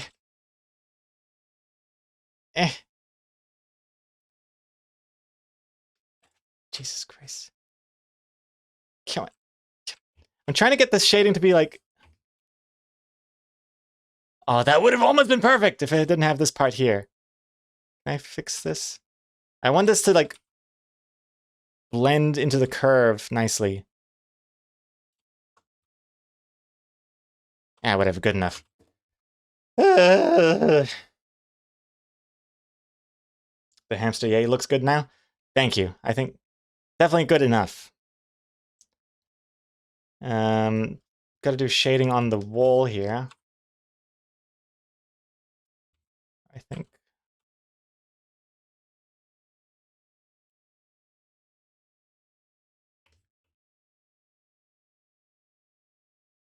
I can't even tell if this needs shading on the wall or not, or if it's just weirdly distracting. I don't know.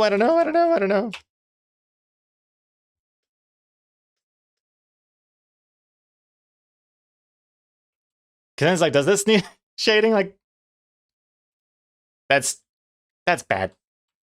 Maybe I'll just lower the shading so they can barely even tell it's there. The colors are nice. Oh, thank you very much, Yoyoto. For a simple comic, it's a lot of work. Yeah, that is a good description of most of my comics, yeah. Shading the phones? No? Yeah, maybe they should. At least like on the side there, huh? Because they have a line already. Maybe I'll fill in the cameras.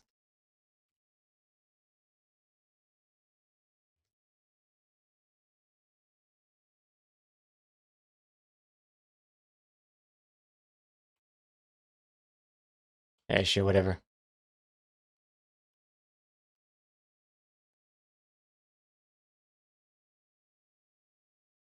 The hair color on the Zookeeper is really nice.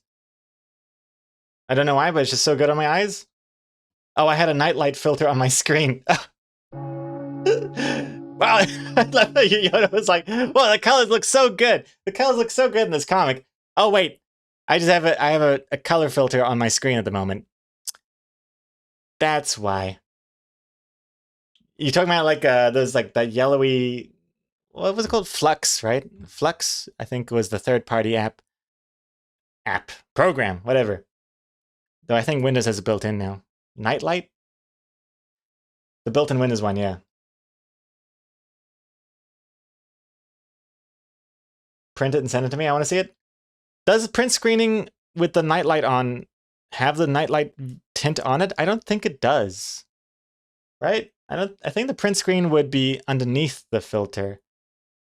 Because I guess that would be that'd be pretty bad if you were just trying to do like, well, anything involving a print screen button.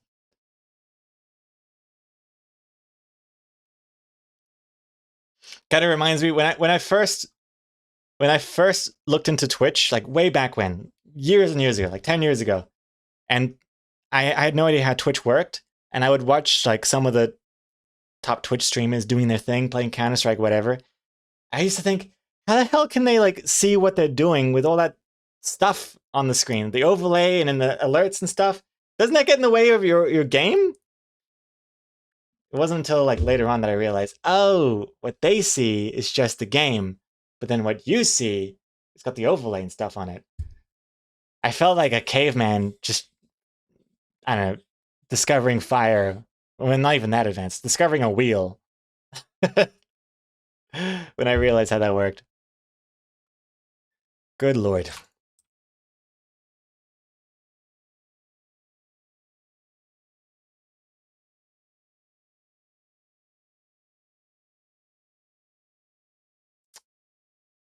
Let's see the dialogue now.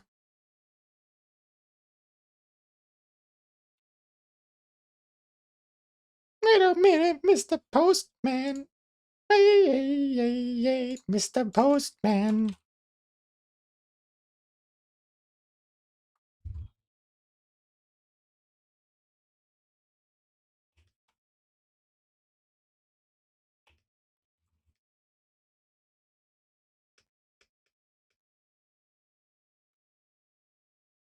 How can Gregor draw with that huge pencil in front of his drawing? Well, that's actually how like most artists have to deal with in real life all the time, right?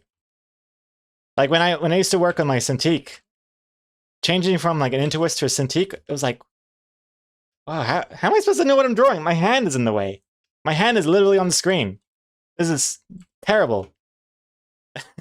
And that's just actually how normal art is usually done back in the day. I prefer drawing on my Intuos. And my hand doesn't get sweaty because the screen's not warm. And I know some people in the chat prefer me using the Intuos because I'm looking up. I'm not just looking down all the time. So you can see my big radiant eyes.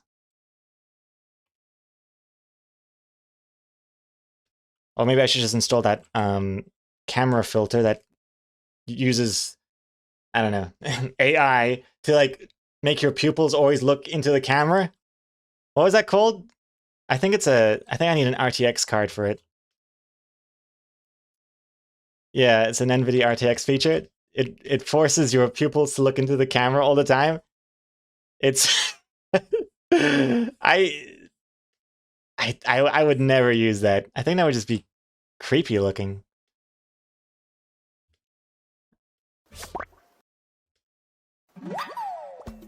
Hey, Fenzi! Congrats. You prefer drawing on the iPad? Well, you're used to drawing. I mean, you draw with a pencil a lot of the time anyway, Exacomics.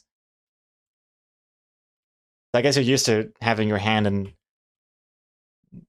lead cover half the page.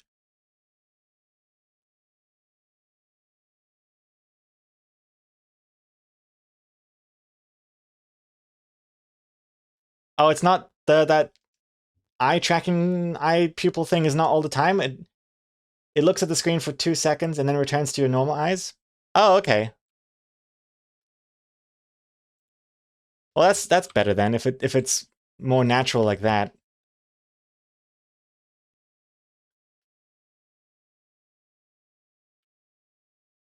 I remember seeing, I think it was, yeah, there's a show called The Bear.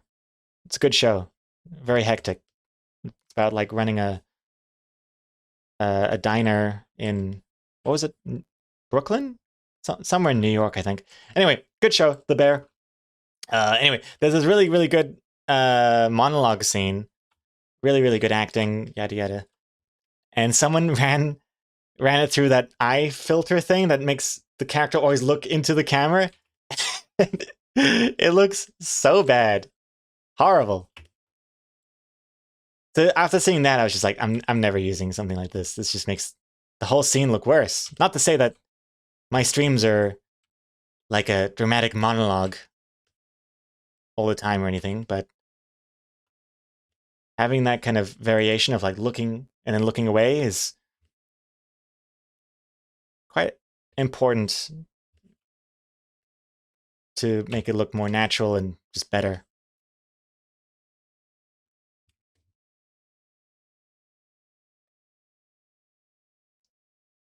Oh, it's in Chicago, not New York? Oh, I think you're right.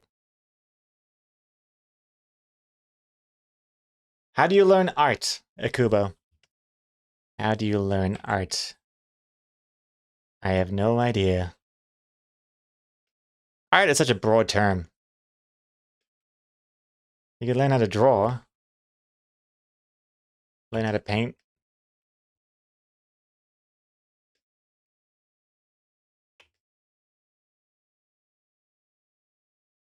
Not sure how you would learn art.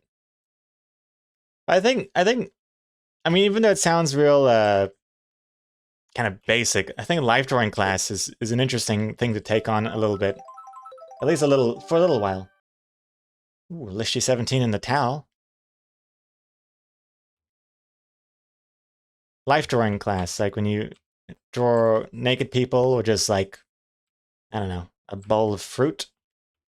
I think just practicing translating what you see with your eyes into like onto the paper, it's very useful. Even if you don't get to the point where it's like you can name every individual muscle in someone's arm and then draw something really anatomically correct. I never got to that point. Hell no. No way. Far too advanced for me. But I still went to a life drawing class every now and then. Good way to see naked people without feeling creepy. Better lighting as well to draw. It's hard to draw naked people in a strip club.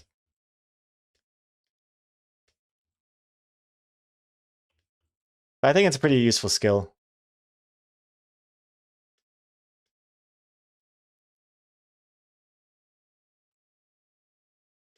And also, I feel like another very important step that just clicked for me and made things make more sense was using broad strokes, I'd say. So when you're doing like life drawing or just drawing in general, like just doing more broad strokes with like a pencil, like a lighter pencil, that looks and feels a lot better than, well, when I was a teenager, I used to think sketching something was like this. I thought this is how people sketch. You just do a little, like a loosey-goosey. I'm drawing just like a face here, and you just draw a little, and it just looks like your drawing is grown hair. It's not good, I thought just tiny little marks like this was what artists did for sketching. But it's all about like, you get the biggest strokes, and well, this is gonna look worse.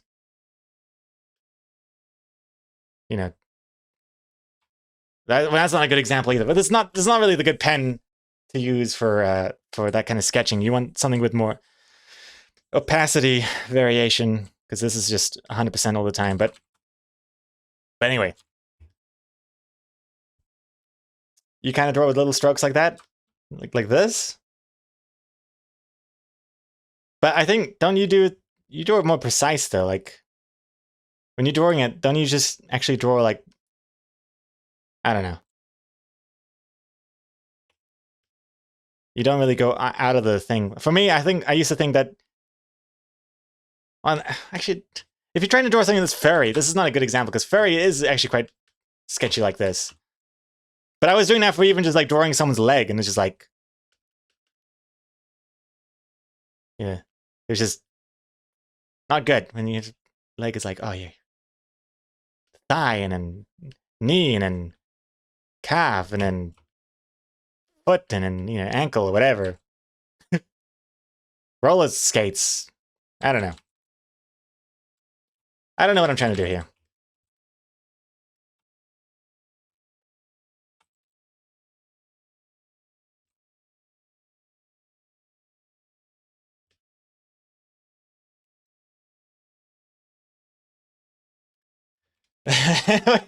Gregor, you went to life drawing class to look at naked women. I even asked if you would go if it was a dude, and you said no. What? That is 100% lie, by the way, that you just tried to slip in here. I don't think I ever said this. I've gone to plenty of life drawing where the person was a naked dude. You did say this? I asked you? Well, I mean, I think maybe you asked me what would I prefer. If it was if the subject was a naked dude, it's not like I would walk out and be like, "No penises for me, thank you." I've drawn naked guys. But if you were asking me like which would I prefer to draw, then I'd say, the female form is more beautiful. Hmm?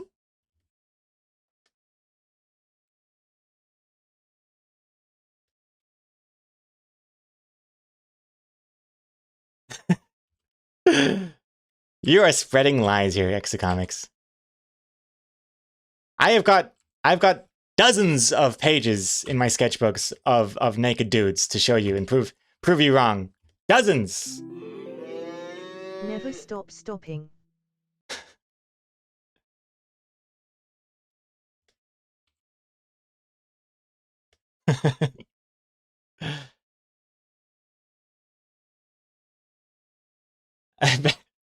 I bet the reason is actually because Gregor would get penis comparison anxiety. That's what they're supposed to look like? Oh no.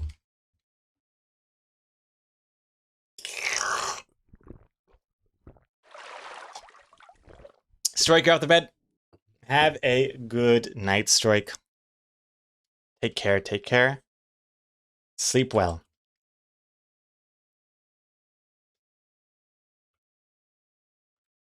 Easy Dizzy. Why not create a font with this style instead? Instead of wasting so much time writing out letters. Yeah, it's a good question. A very good question. I just prefer how it looks. I like the organicness. Doing the text by hand. I mean, especially when it's like a lot. Normally, my comics don't have this much text. This is quite a lot of text for a loading artist comic. So here I can definitely see where it's like, bro, this is not worth the time you're spending on doing the letters by hand. But just generally, I like what it looks like more.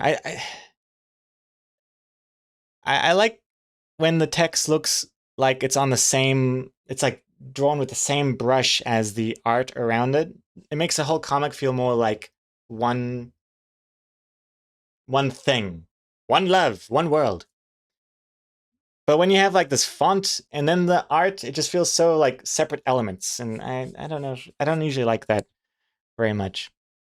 Yeah.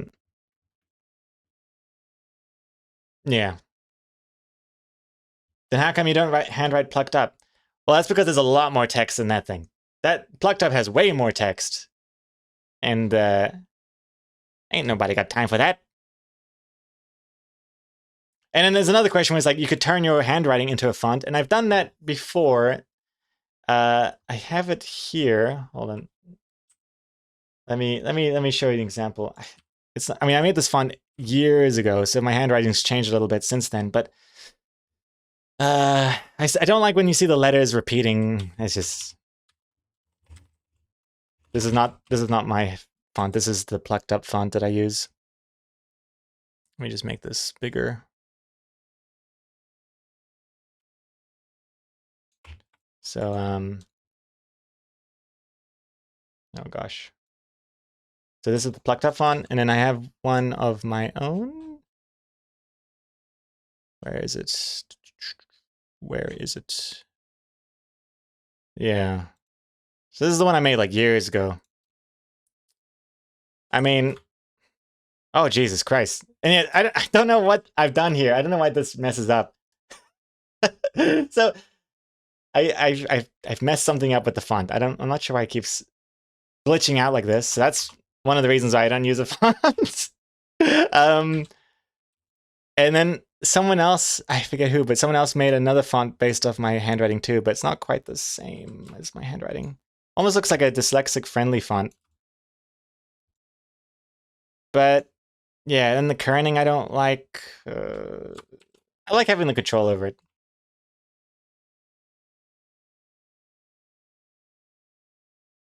That didn't happen with your version of the font I sent you? Oh, really? Maybe it's just Clip Studio Paint not liking that font file for some reason.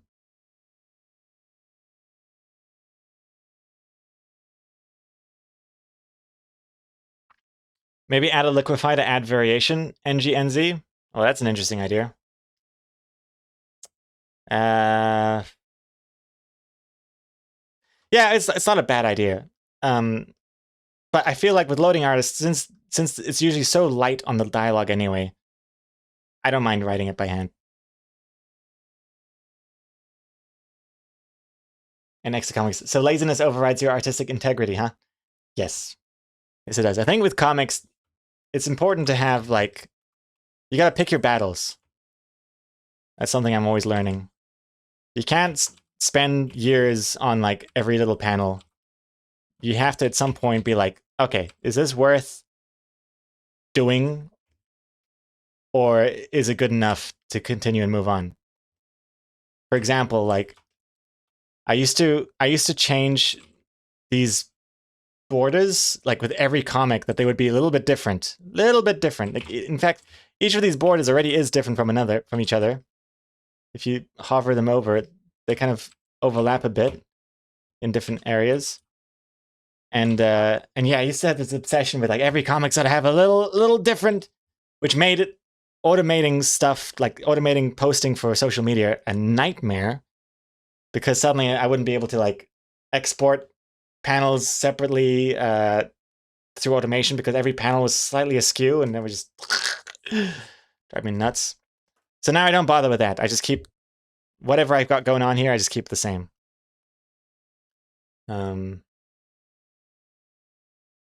Yeah. I wouldn't say it's lazy. It's just you're just picking your battles. Also, KTD Topaz, thank you for following.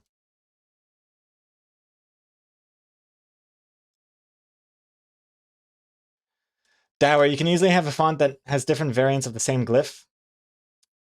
Oh yeah, I know Clip Studio Paint recently introduced what are they called? Ligatures, I think. Is that what it's called? Ligatures. But isn't it only if there's like multiple of the same letter after one another? Or can it actually change randomly each time you do a single letter? It can choose from like 3 different versions of that letter. I don't know. It's kind of neat. Neat to think about.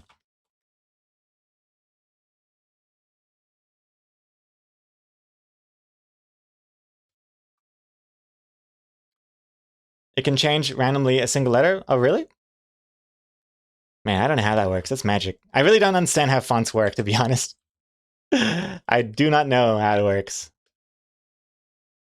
When I made my own font back in the day, I was using some sort of free font maker thing, and I don't think I was doing it completely correctly. Probably why it's glitching out in Clip Studio Paint, but yeah. Ligatures is when it merges 2 glyphs into one, like some fonts turning FI into a ligature connecting the F to the dot of the I. Right. How does it know? How do you program that in?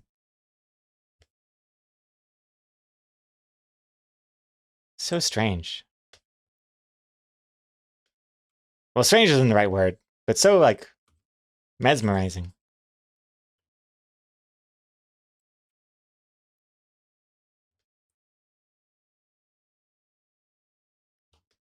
Yoda, just make the computer learn by itself. Machine learning. Yoda, any opportunity for AI to do its thing, you should just use AI for it.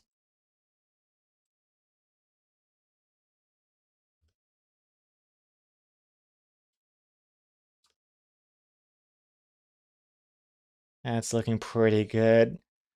Gotta do the rars and the oohs and ahs. Fancy, I wrote a bitmap font engine like 6 or 7 years ago. It was part of a full UI lib library. Bitmap font engine. That's kind of like, I don't know what is that? Where you display each letter as like an image.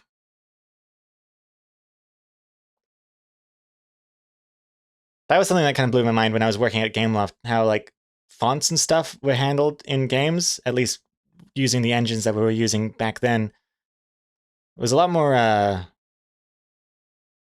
just wildly limiting. I thought you could just use fonts like on the fly, but you had to just I forget how it worked, but I think we used a sprite sheet and shit like that. I don't know.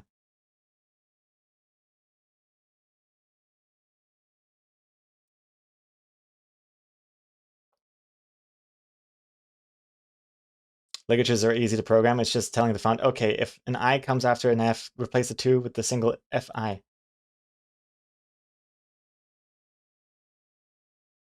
I think what's throwing me off is when you double click a font file, at least on Windows, it just comes up with a little like preview table of like all the letters that are involved in that font file.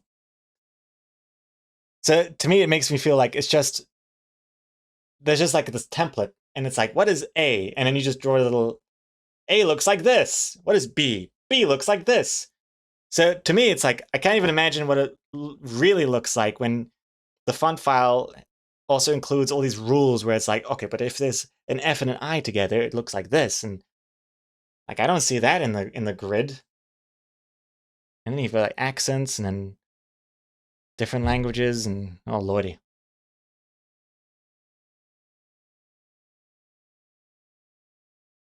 So advanced.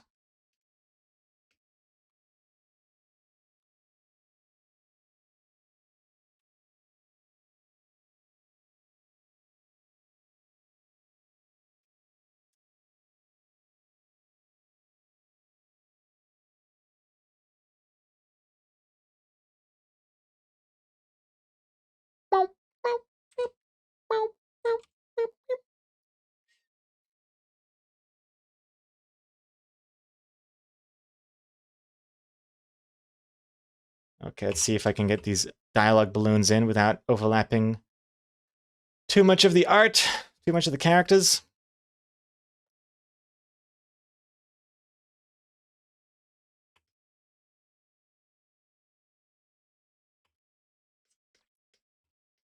Well, I gotta overlap the characters more in some places than others. Like this hat, I want it to be really over the hat, not just a little bit. Either it's really over the hat or it's not over the hat at all. But I hate when it's just like just touching like this. Ugh. But if it's over the hat, I'm gonna make the hat be in front of it. I'll explain. I'll show you in a sec.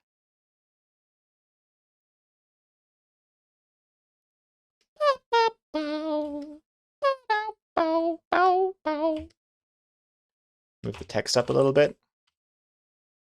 Whee! Not all the text here, just the top one. In fact, I'm going to turn the sketch off so I can see what I'm doing better.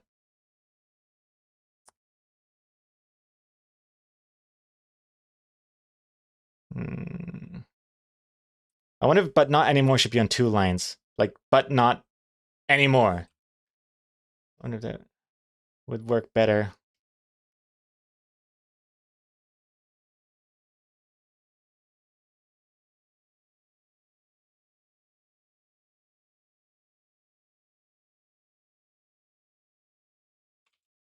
Like this.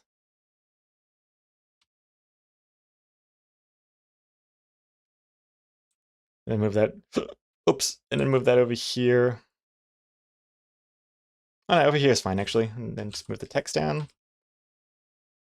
See, another reason why having using actual text layers and fonts and stuff is quite superior, at least in Clip Studio Paint, is because if you did that with an actual font, like I do for Plucked Up, it's really smart how it can like combine the text with the speech bubble that it comes from.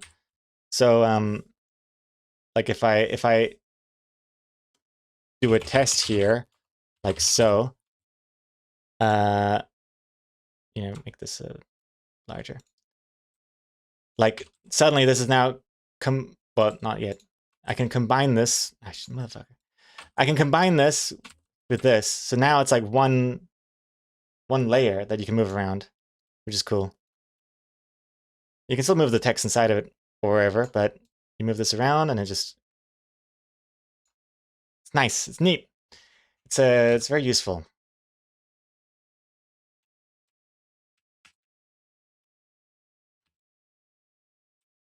Okay.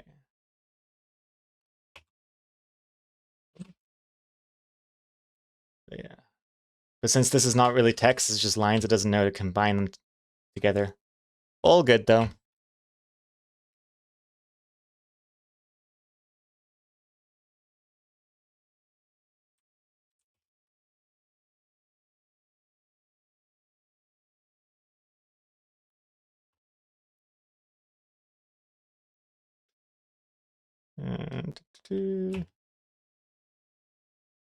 Okay, and then we add a mask to this and select the foreground stuff, and we remove the hat part and also this part of the hat too. This part we can make look better too. I hate what's going on over here, so I'm just going to select this. I'm going to move it over. Yeah. This text is a little cramped. Might make this a little bit more squish. Maybe a bit more slanty. And I'm going to move the get your together closer to the rest.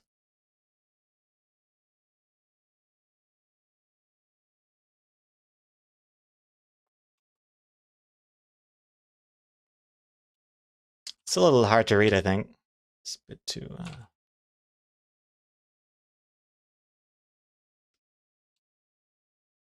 I think that's fine. I think it looks pretty good. Name of the song isn't on these lyrics are a Led Zeppelin song? Yeah. This is a remix of Babe, I'm Gonna Leave You. This remix is by Cognitive. Let me link you. In fact, actually, I think I've got a button for this. Paste. Yeah.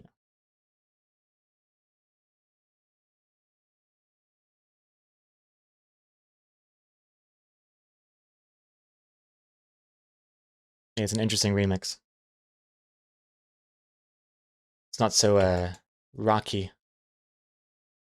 Probably sacrilege to a lot of Led Zeppelin fans, but sometimes I like the more chill remixes of stuff. I can't always be in the mood for like intense, heavy electric guitar solos. Also, yo, Guitar Piper with a very nice resub here. Nice load cooler. Thank you very much, Guitar Piper. Welcome back.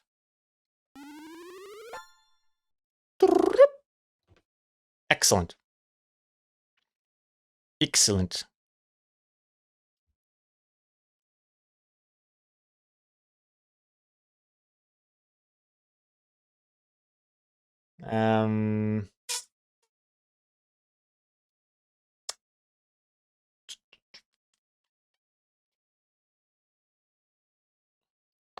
What to do? Background green, some clouds maybe, I don't know. We've still got to do the signboard, but let's see if I have time to do it in today's stream. I definitely want to do comic titles before we finish today's stream, so that's still going to happen. But I still got to do the rowers and the oohs and ahs, so let's do that. I think In the sketch, I don't have a speech bubble around the R's, but I think I will have it be speech bubbled.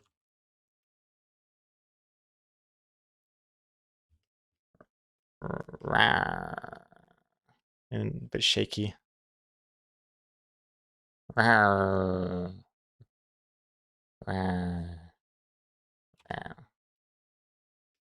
same over here. Wow.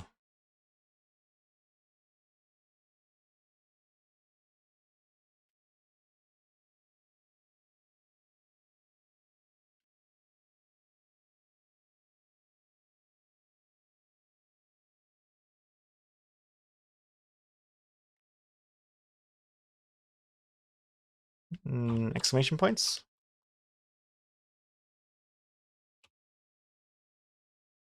Sure. Bonus stream tomorrow, Comicode? No, I don't think so. I don't think so. Though speaking of bonus streams, I am planning on doing a little bonus IRL stream at some point soon. It's not confirmed yet. Once I confirm it, I'll confirm it in Discord and stuff. But Exocomics and I we're just spitballing here, but we're thinking it would be kind of fun to do a birthday IRL stream where we go to Denny's and get my free birthday dinner. That could be fun. Yodo's super excited. Yeah, that could be fun. Not sure we should be going to the city Denny's where I narrowly escaped food poisoning by refusing to continue eating and complaining. Or we should try and hit like a better Denny's. At least a better Denny's. I don't know. But I think that would be pretty fun. That would be a fun stream. But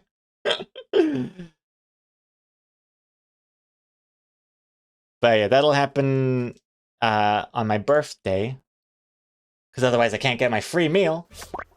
Which would be not this New Zealand Sunday, but next New Zealand Sunday. So not tomorrow, not the day after that, but then a week later on the day after that. You know what I mean? Oh gosh. So not today, not tomorrow, but the day after that, next week. When I do confirm it, I'll definitely confirm proper time zone times so that people know what the hell I'm talking about. Gregor, have you no dignity? No shame? It's a free meal. I gotta make the most of it. Wasn't that supposed to be a cat game stream this weekend? Oh, that was never really confirmed. It was only because the weather was looking so nice recently, but couldn't do it last weekend. Was not feeling up to it, and then today it's been quite rainy actually. So I don't think there'll be. I think the next IRL stream to expect would be the Denny's birthday one. Wouldn't you rather have a good meal over a free meal? No. Free meal first. Good meal second. Good cheap meal. Even better. Go to Starbucks too for a free drink. Oh, do they do free birthday drinks? Or do I have to be like a Star Club member or something? I also know Burger Fuel gives out free burgers on your birthday, so I'm gonna hit up a Burger Fuel on the way home. Or maybe multiple Burger Fuels. Burger Fuel, by the way, is a New Zealand burger chain.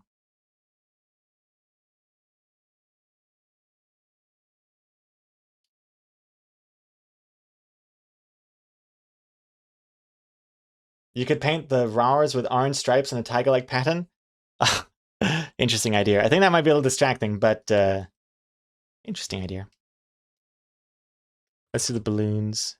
I think for the balloons, I'm not even going to do a balloon. Maybe I will just do a balloon.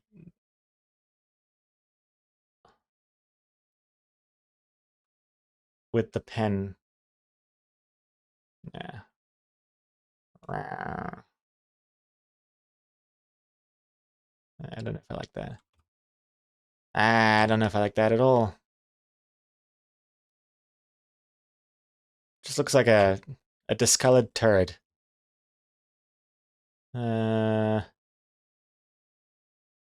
Or alternatively, I make this white or orange, whatever, and have a black outline.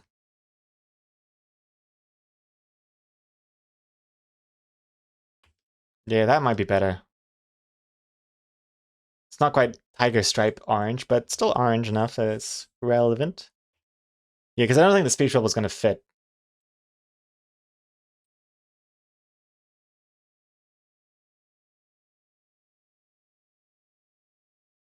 Oh, this is an appropriate song for the birthday stream talk. The lyrics mention birthday, at least. I don't know what the rest of the lyrics are. If you go to Denny's on your birthday, have a good day.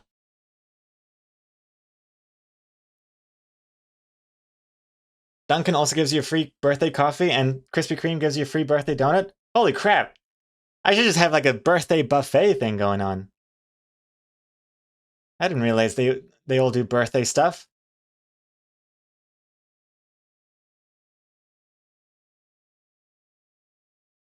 It's gonna be like a world tour of Auckland getting all my free birthday stuff.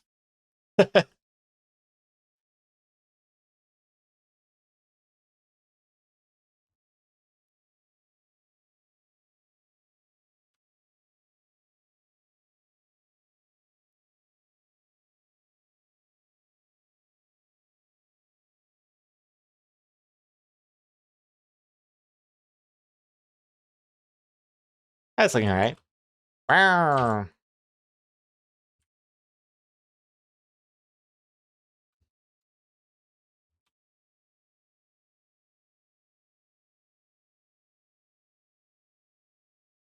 Buffalo Wild Wings gives free 6-piece wings too? Oh, we don't have that here. And we don't have Baskin Robbins either. Don't have that in New Zealand. NGNZ, I think I've seen a video of someone doing that, going around to all the places that give free birthday stuff. It was interesting. How inspirational.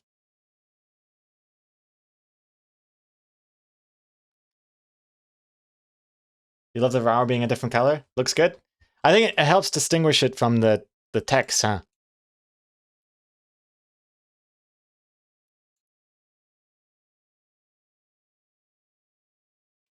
And we still gotta do the oohs and ahs.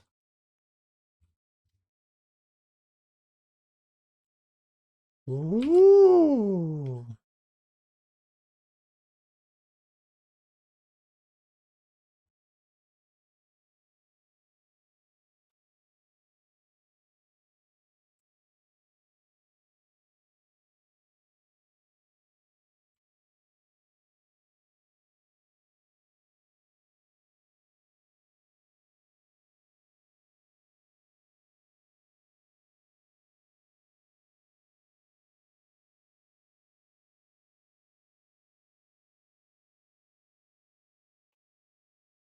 Yeah, and then we do another bunch of circular balloons for these.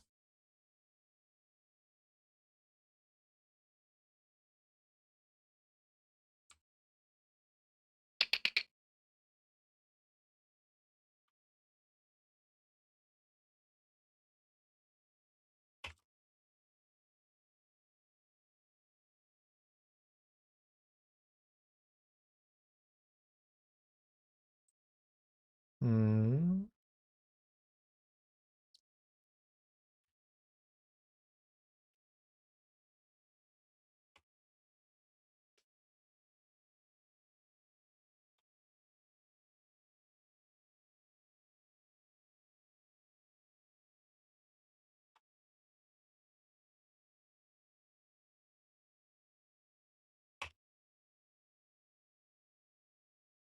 Yeah.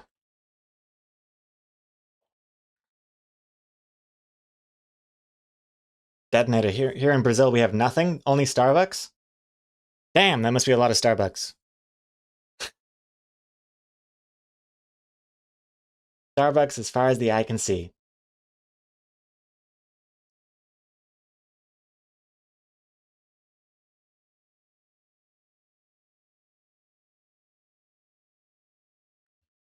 Hey Gregor, look, what's this? An Auckland thread on the on the subreddit. Free stuff on your birthday.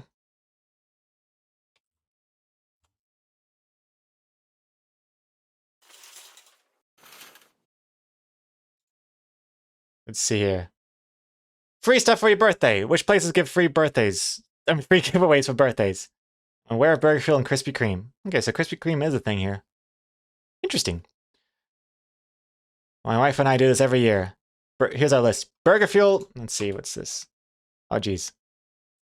Burger Fuel, free burger at any store. Krispy Kreme, free 4-pack. Is it a 4-pack? I thought it was just going to be one donut. Sweet. Mexicali Fresh, $15 free credit via app. Burger Wisconsin, $15 free credit via app. Nando's, $15 free credit via app. Mad Mex free burrito. And Mexico, $10 free credit. Oh! No! Need to have an account 4 weeks before your birthday. No! It was at this moment that he knew. He fucked up. You need to make a purchase and scan your club card anytime 6 months prior to your birthday. No! Oh, screw those places. I'm only really interested in the first two anyway. The free burrito would be cool too, though. Mad Mex. Not even sure where the next Mad Mex is. I keep getting confused with Mexicali. Where's Mad Mex?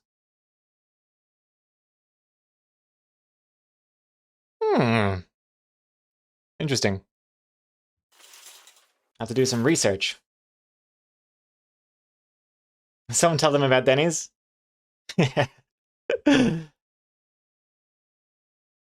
Wait, did someone else mention a Denny's in the chat at least? Wait. Oh, the matcha tea shop in CBD Newmarket gives members a free slice of cake. Members, though, eh? I wonder if you need to be like a member for a while before you do it. Free entry to Kelly Talons and Sky Tower? Really? Sky Tower's free? I know about Kelly Talons. This is the aquarium with the penguins and such. Didn't know Sky Tower was free to enter. Free Starbucks drink via the app. Someone's mentioned Burger Fuel. You can hit up multiple joints to redeem a birthday burger as there's no barcode to scan or redeem. Very cheeky. I worry that they like put it into the system and then some red alert's gonna happen when I try to redeem my second burger in the same day. Ah, here we go. Denny's does this, but their food is pretty gross. I would rather not eat than eat at Denny's. Ouch.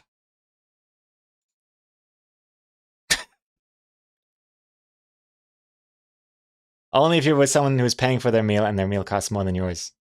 That's true as well, yeah. That's true.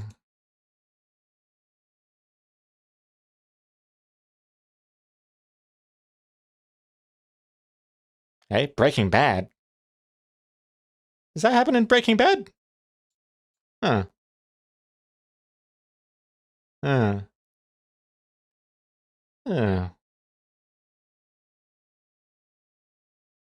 Long room for $50 of free food. Just buy drinks. I feel like you have to pay for a lot of drinks to get that.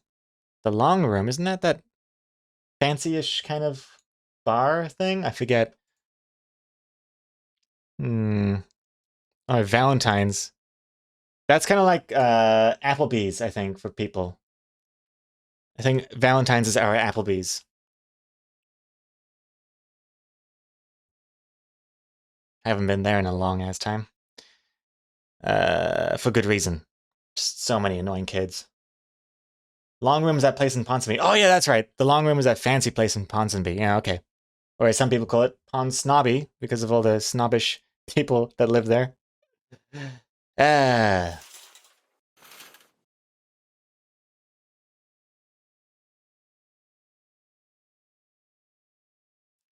At least have enough dignity to eat at IHOP. We don't have IHOP here in New Zealand. We don't have that. I used to think IHOP was a net cafe. But it just stands for International House of Pancakes. Is it titles time? Yeah, right? I think it's about time for titles? I mean, I know we haven't finished. Technically, I still have to draw, like, this thing here. The sign. The sign doesn't even exist in this panel. I gotta copy and paste that over here. Gotta get more details. Like a bush in the background, maybe? Definitely maybe some background bush here. In these panels. The QR code. The zoo. Maybe we have a zoo label here on the hat. The shading on the bush here. That doesn't exist. But yeah, that wall is very plain looking. I don't know if I really want a gradient. I was gonna say I'm trying to avoid gradients lately, but the sky is a gradient, so that kind of ruins my theory there. What would it look like if we added a gradient to the wall?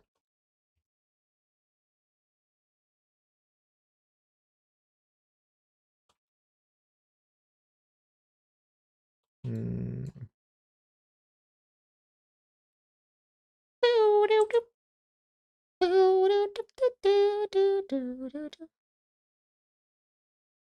Just a subtle one. Yeah. Well, first of all, I don't like how it kind of makes the clothes of the staff member quite the same. Also, I just realized I was supposed to shade him like he's being hidden by the sign. Oops. Hold on. Let me make a duplicate here. And try this again.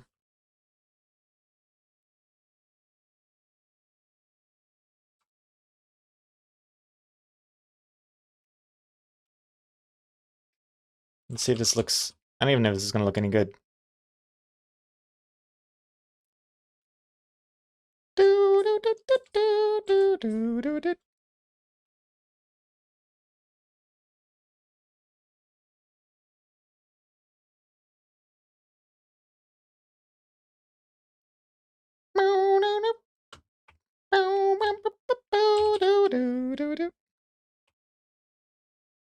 Hmm.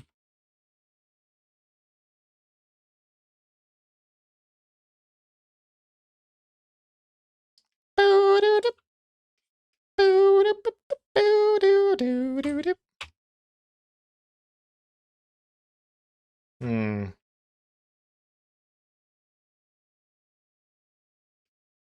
Yeah, I think the shading works better this way. It de-emphasizes the staff member, which is what I wanted in the first place, and emphasizes the QR code. Because here it just looks like it's too obvious, you know? That looks better, I think. Yeah? Better? Looks good? Thank you very much, everyone.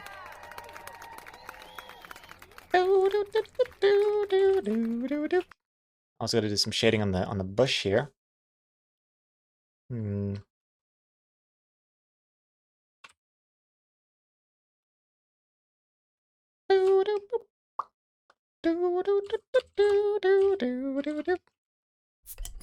Not sure how much detail I should really do with this. Whoop.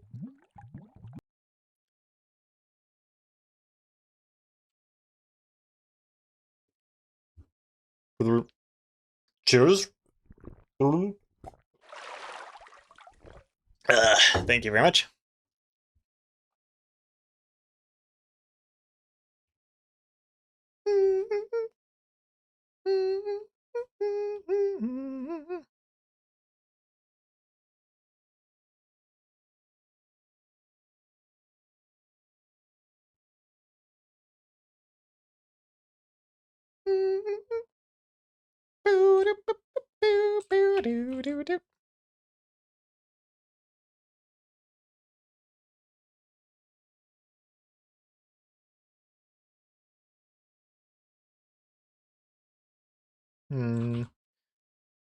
Just a few more lines here and there.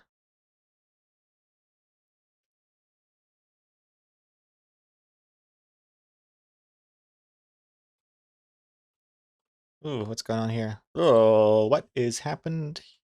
Hey, what's with this weird shading?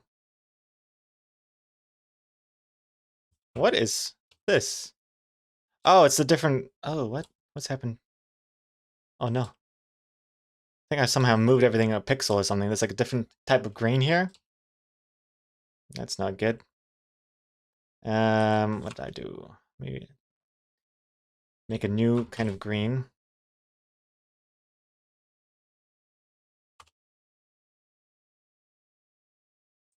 And make that go here. Okay.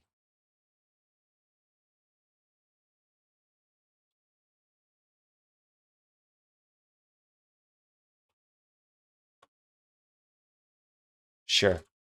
Also, these leaves have got to go on top of the sign.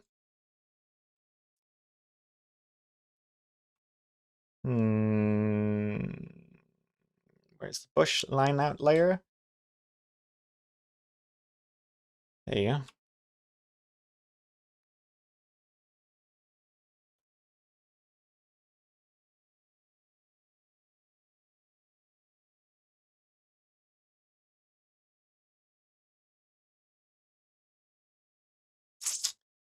Yeah, it's looking better.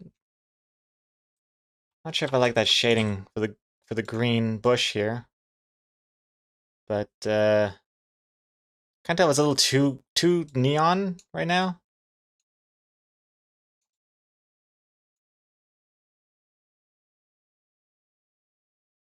I think the green is just a little too green.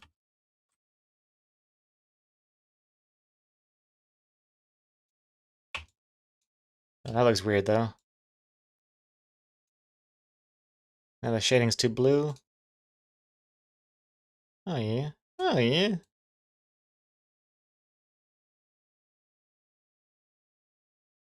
I think that looks better. What did it look like before? Undo. Yeah, it looks a little bit more yellowy, which is, I think, better. Before it was too turquoise, it just stood out too much. Yeah. Probably get that checked. Check what checked? The colors? Looks good, X-Comics? I'm glad you agree. Yeah, I think I'm happy with how that looks. Why is this back here? What is happening here? Why do I keep accidentally moving it a few pixels? Hold on, let me just get rid of that and select this and get rid of that. Why is it still green? Why is it still green? Oh, it's the wrong... I don't know what's going on. Okay. I've gotten rid of all the... Why is it still green? How is this possible? Oh, I see what I've done. Okay, when I was selecting all that color, it wasn't selecting all of that color because there was some of that other color. Oh gosh, this is a nightmare. Okay, hold on. And now, if I fill this in... Is that just the shading? Why is it? What is this? What the? How is this? Ah, this is so frustrating. There's nothing here. If I fill this in, what is this dark layer here? Oh, is this other shading? It is other shading. Oh my god. It's the shading of the person. That was all it was. What about this? Okay, it's just gotta fill this shading in. Jeez Louise. How embarrassing. Not sure how I messed it up here so bad, but please ignore.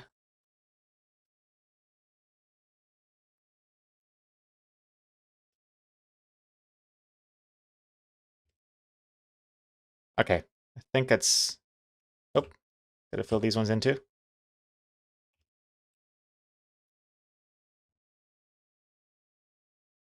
Okay. Jeez. Gregor, no one would have noticed. They might have. Tier 3 subs and patrons get to see the HD versions, and they'll zoom in and hassle me about these pixels. Yo, Fenzi. 30 spiders. Good job. Okay, let's jump into to comic titles time.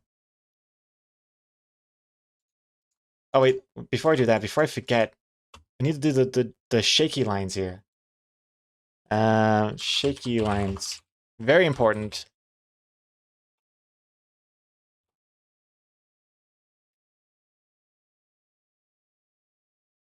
How do I make this look less like a hashtag, though?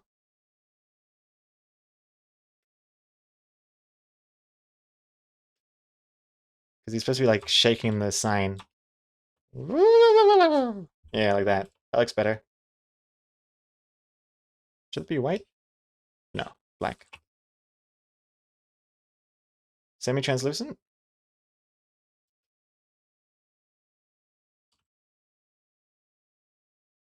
I don't like these. I don't like the bottom ones. Yeah,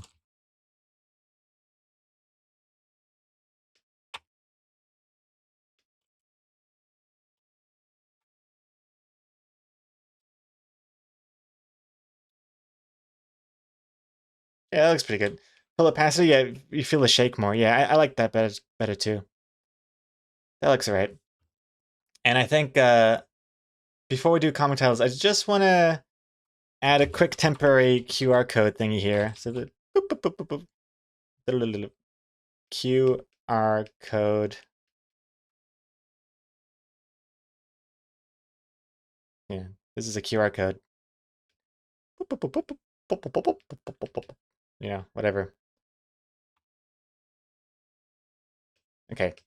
Just so people know that what that's going to be in the end. What is that supposed to be in the top left? Don't QR codes usually have like a little square in the top left? I think the corner pin of the QR? Yeah. Can you tell what that's supposed to be? Looks like a Lego version of a Cinnabon. Okay, I'm gonna now close that, close this, and go to comic titles. Sweet. Here is the comic. And there's a single degrees I in there too. Just 1 degree. Okay, comic titles time. Ooh. So obviously the comic's not finished, but it's close enough to at least do the comic titles, because we're nearing the end of the stream. And anything else I can always do off stream, finish it up there. But for now, I think I'm good to leave it as is. Reminds me, there's a free coffee at Cinnabon for your birthday. Ouch, Coma Code. Don't have a Cinnabon here in New Zealand. Unfortunately.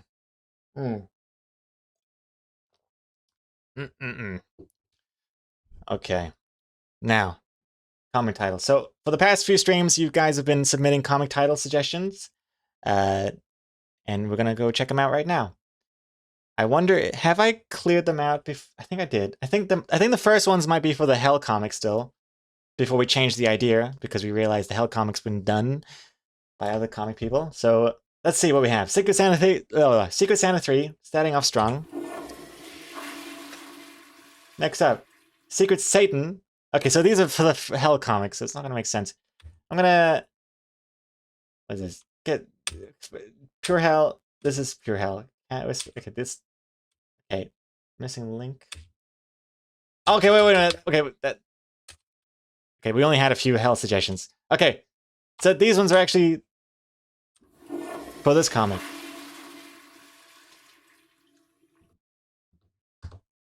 Okay. Why are the faceless children bothering me so much? Oh, in the background there? Yeah, I might give them some dot eyes, maybe. I might do that. Kind of just forgot. Okay, Cat Whisperer. First one, Cat Whisperer. Tiger is a cat. He-Man Resolutions.txt. The Missing Link. Literally, we don't have a QR link yet. The Missing Link. This long as one is the zoo actually only shows the QR code for the animals. Punchline goes right there. Rar. Scandalous exhibit. Photo realistic. Conservation site. Kind of like website, I'm assuming. Fancy? Like it links to a site, maybe? QR. Like QR code. But with a RAR. QRR. QROR. QR code. Sign of the times. It's a sign of the times. And he's holding up a sign. Quite like that one. Not bad, Fancy. Visual experience. Picturesque. The animal's picturesque. Literally a picture. I like it. Tale of the times. Picture perfect. Dry erase go. Unfortunately, there is already a comic title. The before and after one. What's this one? Oh, Dry erase girl knows. Dry erase girl knows. Picture perfect. Would have been pretty good for this one, though, for sure. Scandalous place. Scan QR code. Scandalous as in no more tigers. Oh, wait. There was one before. Scandalous exhibit. I just realized, Nick the Fee. My bad. You're scanning the QR code. It's scandalous. I get it now. Scandalous. Okay, I get it now. That goes on the wall. That's worth a think. Okay. Unfortunately for Yoyoto, it means that Scandalous Place is not going on the wall, since it's quite scandalously close to the other one. But thank you for making me realize what scandalous means with the pun. Hyperlinks. Oh, snap. I just realized Fancy's got links in the name. Hyperlinks. And it's a hyperlink to a website, whatever. But lynx is a type of cat, not quite a tiger. That's a clever pun. Too clever, in fact. Another long as one. This one's quite rare, as in tigers are rare now. And look at the initials. QR. Quite rare. Subtle. Quite rare. Quite rar. That's an interesting. I don't think we've ever had a comic that subtle before. A comic title be that subtle before. The initials. Tale of Woe. Tale of Woe. Tiger Tail. A Tale of Woe. For those of you who don't know, Tale of Woe means... Let me just think about this for a second. It means like a sad story. Like, she listened to his tale of woe. The kids listened to her tale of woe about the tigers. Not bad. Show and tell. Damn, that's pretty good as well. Like show and tell, tiger tail. It's kind of I was gonna say it's more of a classroom thing, but then again, she is like teaching a class of children. Pretty good. Quite like that one. Goes on the wall as well. Extinct reality. Extinct reality. Eye of the tiger. Eye of the tiger. Eye of the tiger. Eye of the tiger. Feels like there's something there, huh? Eye of the tiger. Wilfie, and just change the animal from tiger to lynx, and then hyperlinks would be the perfect title. That is true. But I think tiger is more quintessential. It's more classic. Lynx is like, to be honest, if you told me lynxes were extinct, I'd be like, oh yeah, that makes sense. Because it sounds like something that would be extinct already. Lynx sounds like too fancy, like dodo.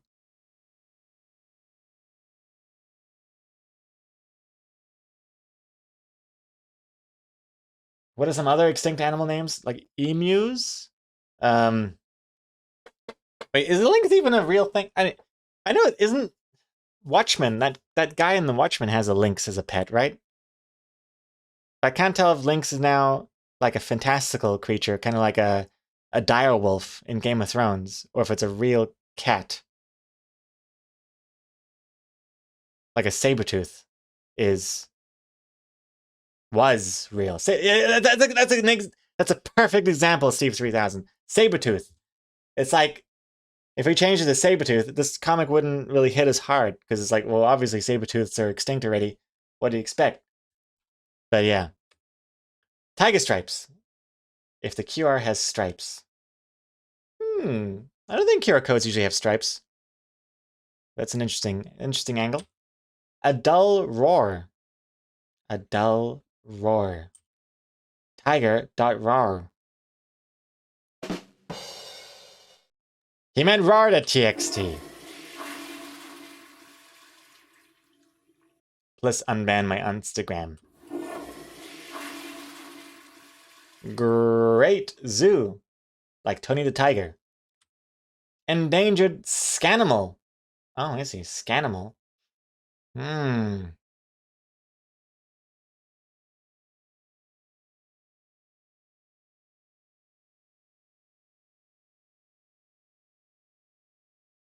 Interesting.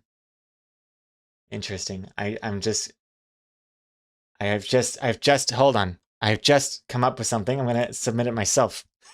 I'm not even gonna say it out loud. I'm gonna do it myself, and then it'll come up when the time is right. This is so cheeky. It's not even that good. Okay, but I'm gonna do it anyway. Okay, endangered Scanimal. Not bad. Curious creatures. Clever pun. Too obvious. What's this one? What's this one? Tigers AR/R us.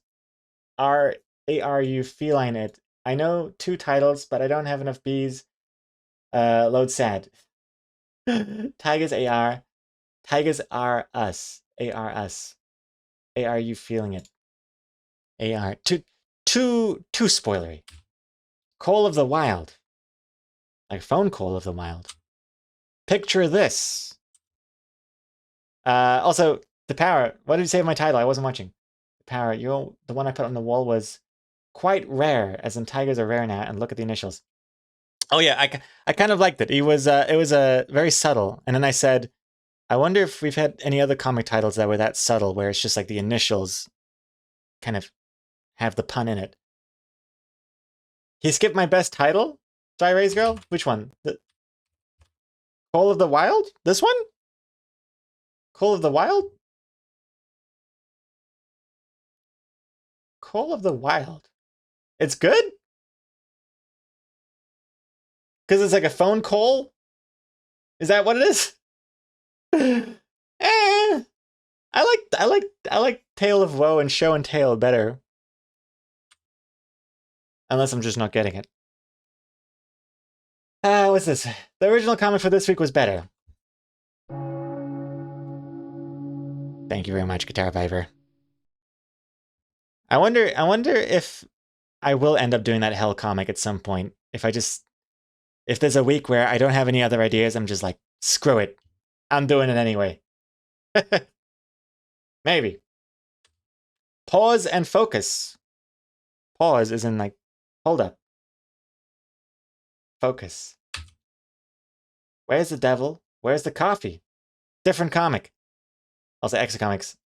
So next week then, when you have no more ideas. Well, technically, next week is a Plucked Up comic week, which I already have pretty much done already. So next week, I'm all good. I'm all set. Side gig. Branching out a bit.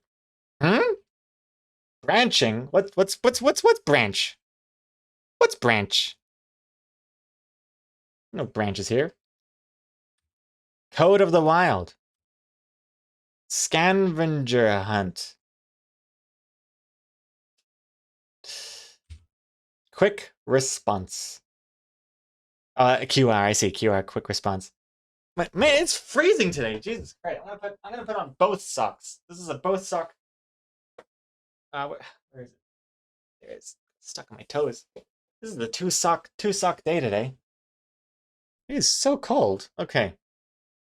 My toes feel like ice cubes. What is this one? Zoo Vision in focus. Again, 2 of my B's are low.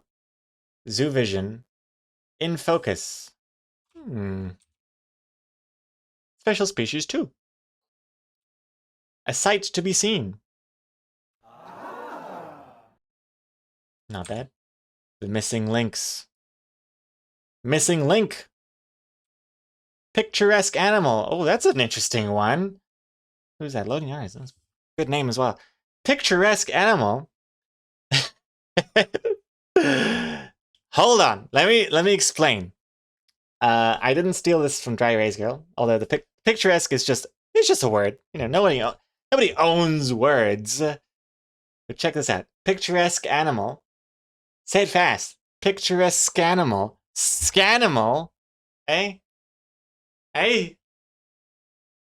Which is also ripping off someone else's suggestion before. Who? It doesn't matter.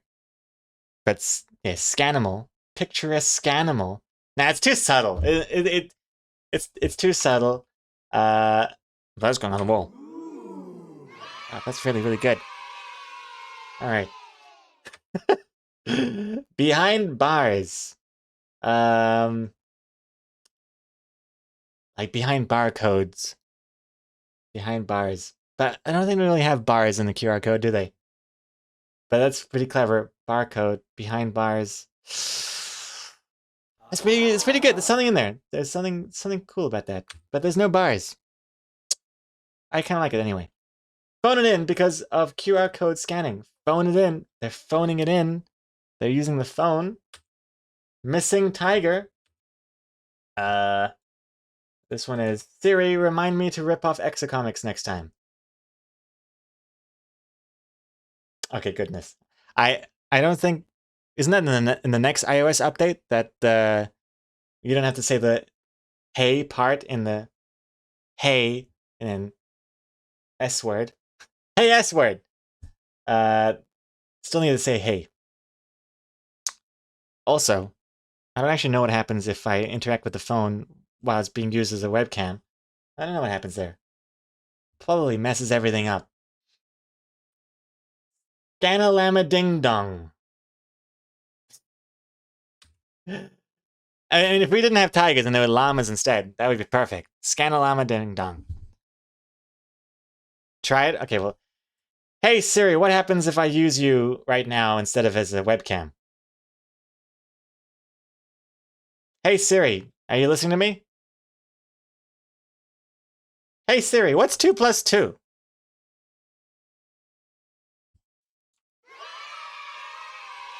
It knows not to acknowledge me. Excellent. Siri is dead. Well, that's good to know. It's nice and safe. I thought it was going to freeze the camera and then I had to like replug it in or something. But anyways, virtually extinct. Oh, that's pretty good. Virtually extinct. I mean, my first thought was like, oh, it's a bit spoilery, isn't it? But then the extinct part is pretty much in the first panel, right? She says tigers used to roam these lands, but not anymore, which is implying they're extinct. It's pretty good. Pretty good. Virtually extinct. Anthropomorphic tiger. Anthropomorphic tiger. That's like human-like tiger, is it not? Man, that is one long-ass word. Hey. And that's a wrap. Oh, wait, one more? Picturing extinction. Picturing extinction. Picturing extinction. Gregor reading titles is like a kindergarten trying to feign enthusiasm for all the kids' drawings. Oh, that's pretty good. Hey, everybody. Round of applause. Oh. This one goes on the wall. This one goes on the wall. I'm putting this one on the wall right now. little magnets. I mean, oh, that's what it should be. It shouldn't just be scribblings on a concrete wall. What was I thinking? This looks like you open up a jail cell that you forgot that you've put someone in after 10 decades, and you see all these scratches in the wall. Oh, Jesus Christ. You know what this should be? There should be a fridge, and everyone's suggestions should be hung up with magnets. That'd be cool.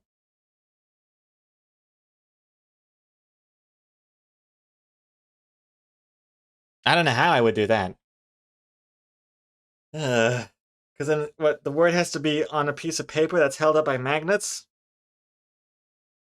I don't even know how to do that. Would the title Through a New Lens be a good one? I'd save your bees, Yoyoto. All right. Let's see. My favorite ones of the... First of all, thanks everyone for your suggestions. My favorite ones that I've seen so far are, on the wall here, Sign of the Times by Fenzi, Picturesque by Dry Erase Girl, Scandalous Exhibit by Nyctophy, Quite Rare, as in tigers are rare now, and look at the initials, by DePower, Tale of Woe by Dry Erase Girl, Show and Tale by Dry Erase Girl, A Sight to be Seen by Comacode, Picturesque Animal by Loading Artist, Picturesque Scanimal, I should say, Behind Bars by Cerisi, and Virtually Extinct by Fuzzy Mana. Very nice. Not sure which one I'm going to go with, but there's a lot of potential in all of them. As for which one's my favorite right now, ooh, it's hard to say. I can't tell if Virtually Extinct is too spoilery with the word virtual in it. I do like that one. Picturesque Scanimal. Scanimal's pretty good as well. Not to pat myself on the back for that one. I'd probably get I don't know. What is it called when, like, the people revolt against their leader? Whatever that is. I think that was what would happen if I went with my own suggestion. It's also ripping off two other suggestions. Mutiny, yeah. Mutiny, I like that. I like Virtually Extinct. It doesn't immediately make one think of virtual. Yeah, I think I gotta say, I think I like Virtually Extinct the most so far. Quite like that one. It's pretty good. Pretty good. All right, but thank you very much, everyone. Thank you. Did you read Extinct Reality? I missed it. I did read that one. Extinct Reality. Not sure quite if I get it. If it's like virtual reality, extinct reality, I don't know. I don't know what the reality part comes in. I think it makes sense if you think virtual reality first, but I don't even want people thinking that. So yeah, Virtually Extinct's pretty good. But yeah, I'll decide which one to go with by the end. Also, Gregor, Picturesque Animal by you is like AI saying all AI art is by them. That is true. Also, hey, what's this? A message from way in the past. And Spider by Dry Erase Girl, full 50. Nice. And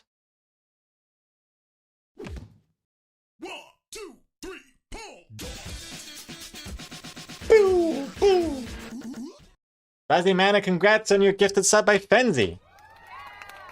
Well, thank you very much. And hey, that's... Draw Game! Draw Game has been unlocked. Hey, thank you very much, Fenzi, for that, for the gift sub, and for unlocking Draw Game. Oh! It's so much later than I thought. Okay, well, let's just jump right into it, shall we? Let's get into it. Get your words in. You got 1 minute to submit your words. Let's do this. Well, in the meantime, well, wait, I'm just gonna get a little vitamin C. It's a really cold, rainy day today. Gotta make sure I get my vitamins. Oh.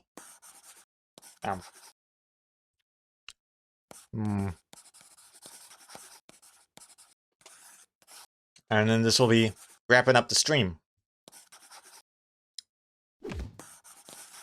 Oh my lord.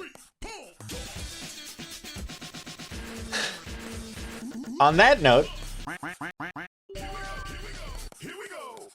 Turns out this won't be wrapping up the stream, since we have a second Draw Them Words just unlocked by Steve3000.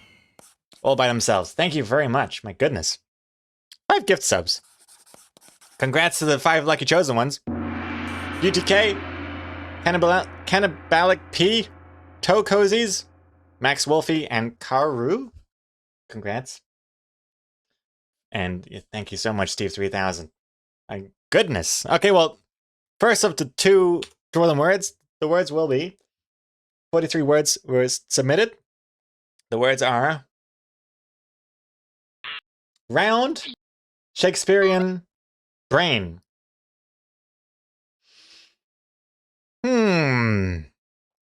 Round, Shakespearean, brain. Round, Shakespearean, brain. Okay. Okay. I have an idea. Let's do it. Hold on, let me open up this thingy here. Okay. Getting my pen ready. Getting the Clip Studio Paint ready. Let's begin right now. 5 minutes on the clock.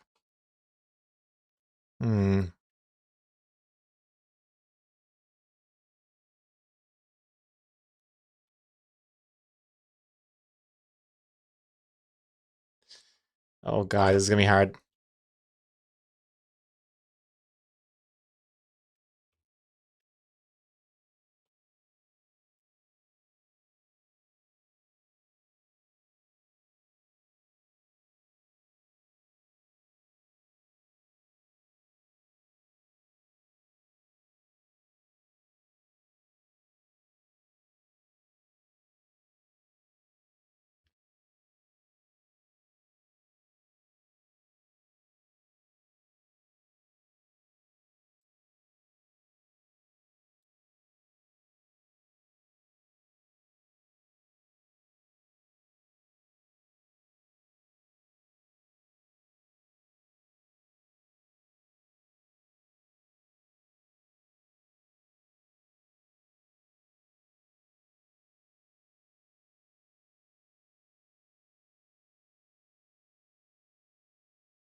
Catch you later, to power.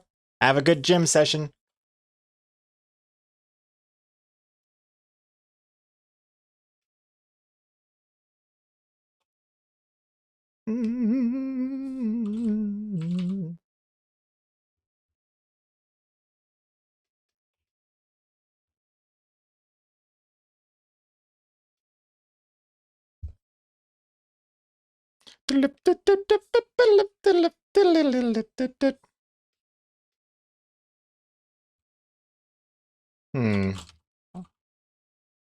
Oh gosh.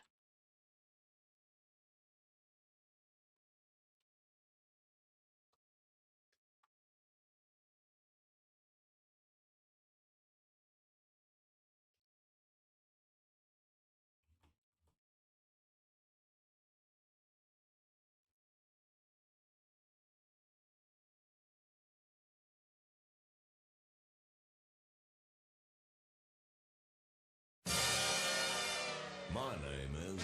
Hey! Oh my lord! Liberty! Thank you very much for the raid! Goodness me! Welcome, welcome, welcome, everyone. You've just caught us in the weird part of the stream. Hope you had a fantastic stream, Liberty. How was it? Let me know. Welcome, all raiders. Welcome in. I'm drawing a round Shakespearean brain. That's the words we're playing with at the moment.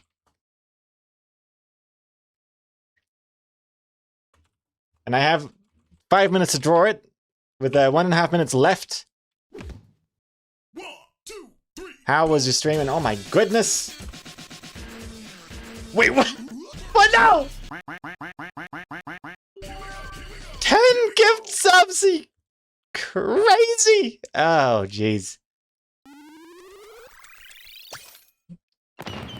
Oh my god.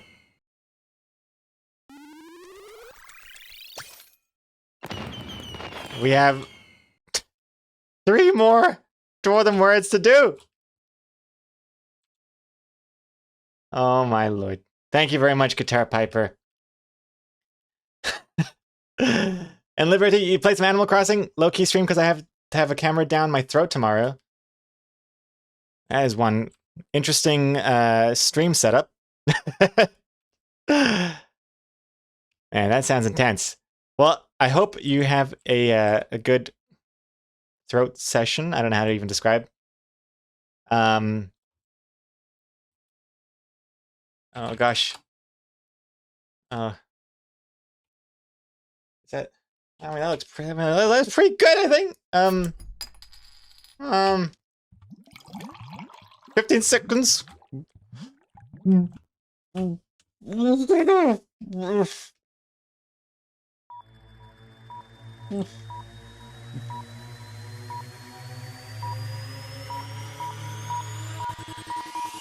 Time's up, pal.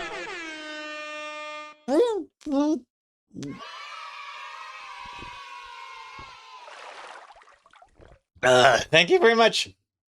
Oh, my goodness. Okay, well, there you go. Round Shakespearean brain. Those are your 3 words. At 5 minutes to draw it. And hope you like it. Okay, I'm not even going to dilly-daddle around because we have 3 more Draw Them Words to do. My goodness. So I'm just going to immediately export this right now and jump straight into the next round. So here we go. Here we go.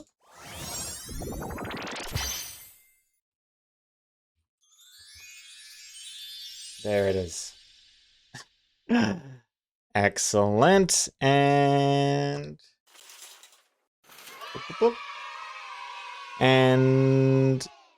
back for round 2 out of 4. Okay, you got another minute to drop in some more words. And while we do that, I'm gonna just change song here and then read the chat a little bit. But yeah, Liberty, they gotta look at your stomach. That's why they're putting a camera down your throat. Well, I hope it's nothing too serious. Best of luck, though. But do you get to put, like, do you get put under? I was gonna say, do you get put down for that? Or is it all, like, are you gonna be conscious of everything that's happening? Because I think, personally, I think my gag reflex would just kick in and I would just start throwing up everywhere. Not to give you any ideas or anything, but they're putting you to sleep. Damn, that's extreme. Oh man. Well, good luck. Maybe, hopefully you'll get some crazy trippy dreams. That could be fun. Oh, and that is a wrap for this part 2. Let's see what the 3 words are. Body spray, micro, Cerisi, water. Okay, the first 2 are by Fenzi, so we gotta re-roll one of them. I'm gonna re-roll micro. Cursor. Body spray, cursor, water. Body spray, cursor, water. Body spray, cursor, water. How to draw that. Body spray, cursor, water.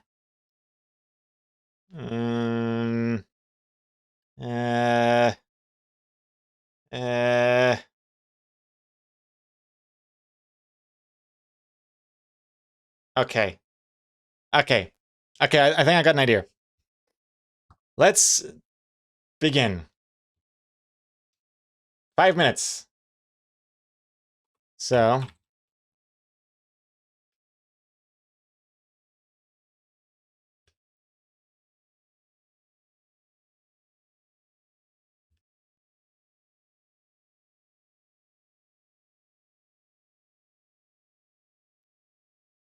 that's what a body spray looks like, right?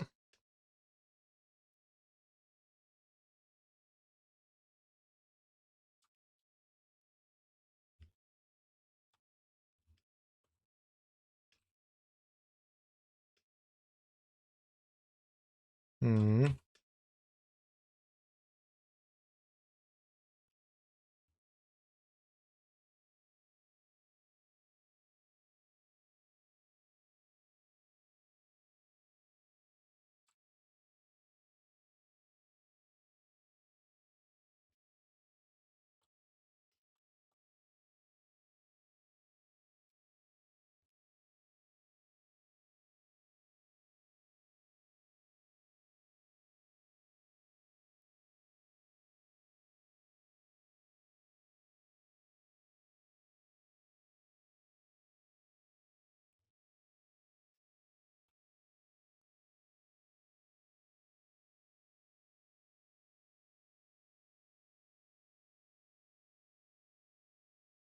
Hey, you seeing what I'm doing here?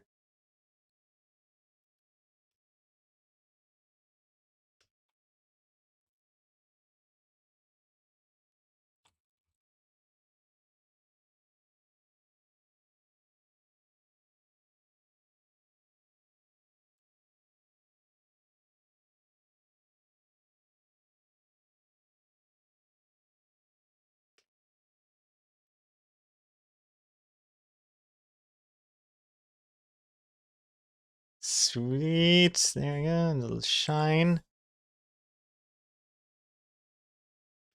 Uh, shading. A little bit.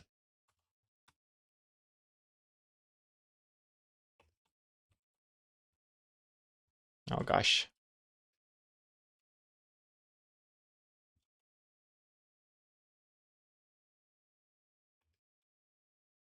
Yeah, excuse the pixelization here. It's just because of the green screen effect that I'm using.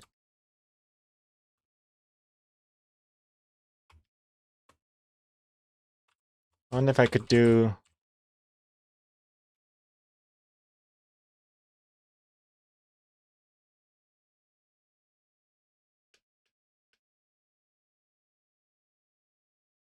Yeah, I think that's pretty clear.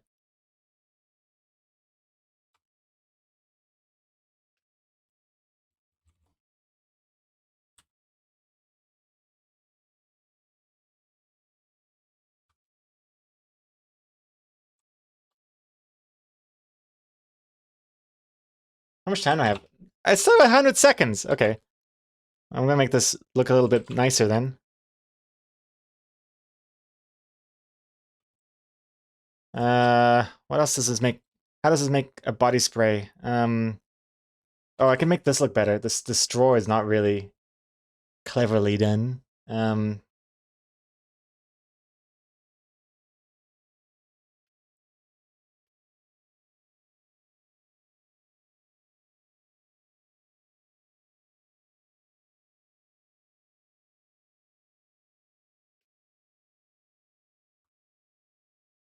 Make this... There you go. There you go.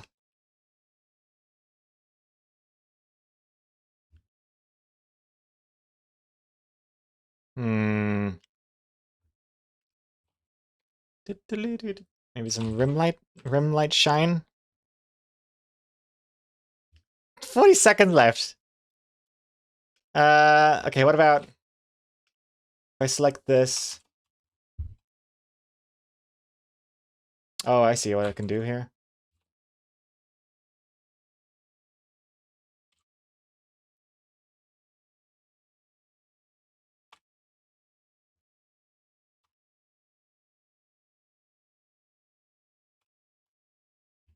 Just a little bit of a shine here. Wasn't even meaning to do that part. I only got 10 seconds left. Okay. I'm pretty happy with that.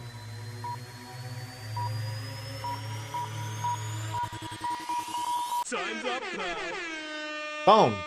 2 out of 4 done. Body spray, cursor, water. Ah, see the cursor spraying out? Okay. You get it? You get it. You get it. Okay. Let's jump straight into the export process. And 3, 2, where do you go? Boop.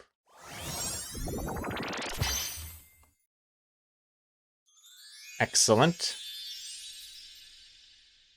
Nice. Okay. Okay. And now, back in again. And you got a minute to add your words. Okay. This is now Jordan words 3 out of 4. So we have one more to do after this. Let's just change song here. Not this, not this.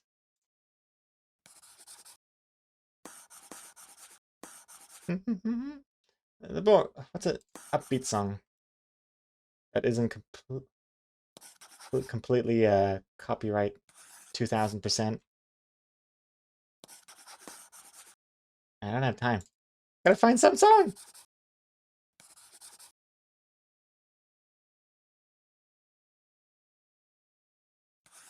"15 seconds. Liberty, I gotta hit the hay. Gotta get up at 5 a.m. tomorrow for the whole camera thing. Oh my goodness. Good luck. 5 a.m. I didn't even know they made a 5 a.m. Good luck. Best of luck with the waking up and best of luck with the camera thingy.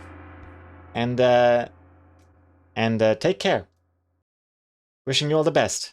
And thanks again for the raid. I hope we did we do a shout out for Liberty? For Liberty's stream? I think we did. But if not, can we get a shout out for Liberty? Thank you very much. We did. Oh, definitely. Okay, good. Excellent. Well, thank you again. And all right, 22 words in this pile here. Let's see. The ones we are doing now are radar, cake, doggo. Radar, cake, doggo. Radar, cake, doggo. Radar, cake. I think I've got an idea. I think I have an idea. Okay. All right. Let's jump in, shall we? Okay. Let's go. 5 minutes.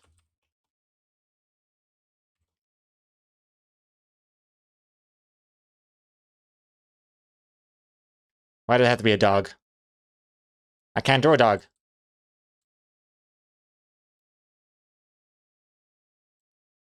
Oh, I can't draw dogs! Okay, I'm gonna draw the cake part first. Oh god, I can't draw cakes either.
Thank you for all your doggo references in the chat with the emotes.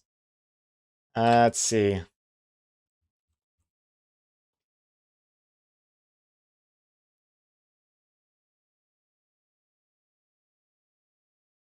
The cat to a dog!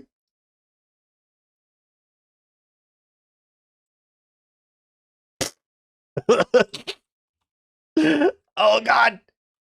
Why can't I draw dogs?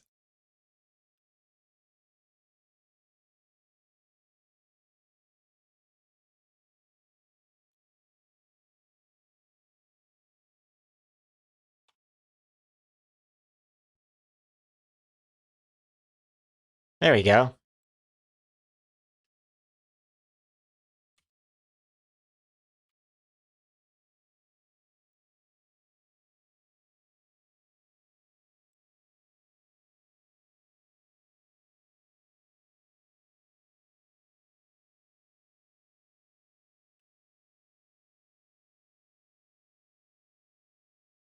He happy. Look at that wagging tail.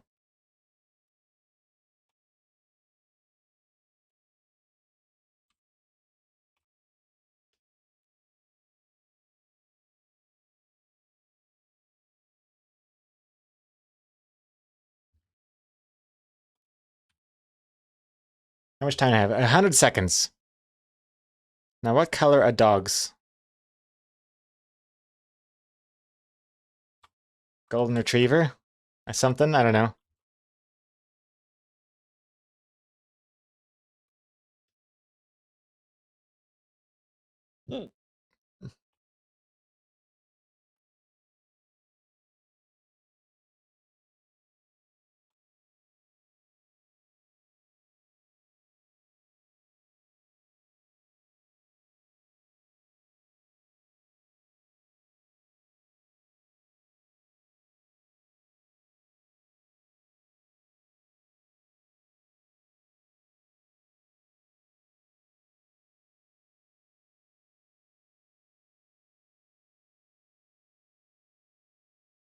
Alright.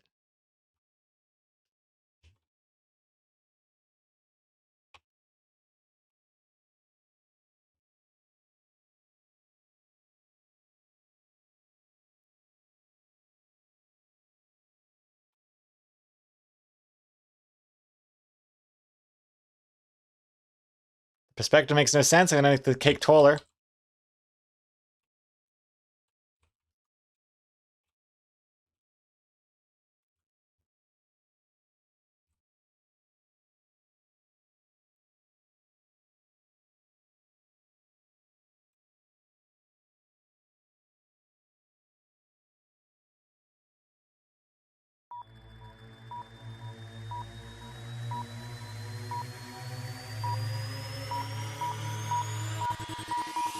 Time's up, pal.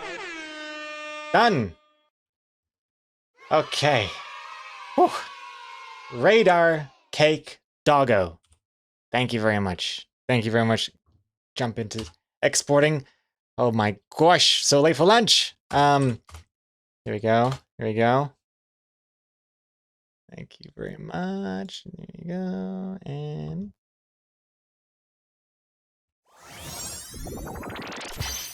poof. Poof, poof, poof. Excellent. And jump right back in to another one. Okay, last one here. Accepting words. Get your words in. You got 1 minute to do it. And I mean, on. There you go. Oh, last one. Last one. I really can't stay any longer. So I do appreciate all the gift subs and everything, but this gotta be the last one. What's for lunch? I'm not sure. I was planning on getting sushi, but I think it's not gonna be a thing because it's so rainy. So leftovers. Good old leftovers. Lee made some yogurt bread, which is really, really nice. It's like bread made out of yogurt, if you can believe it. It's good. All right. Done. 39 words. The words are, for the final draw them words, rednecks, rainbow, puppy. Why not be another dog? We can't do 2 dogs. We just did a dog before, right? Can't do puppy again. Doggo and puppy are the same thing, by the way, FYI.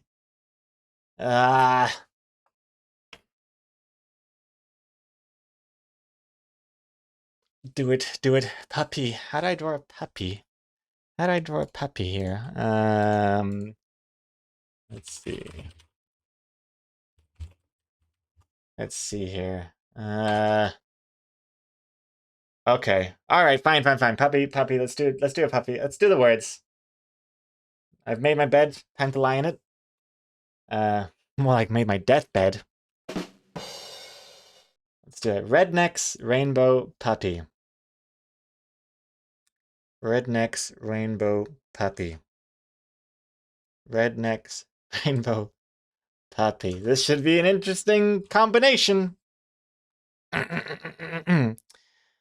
Okay. Wish me luck. I have 5 minutes. Starting now.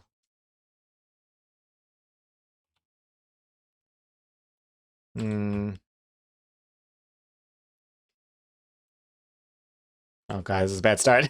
bad start.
Let's see.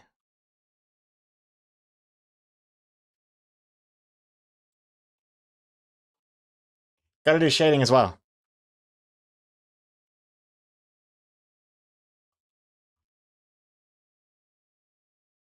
How much time do I have? 1.5 minutes.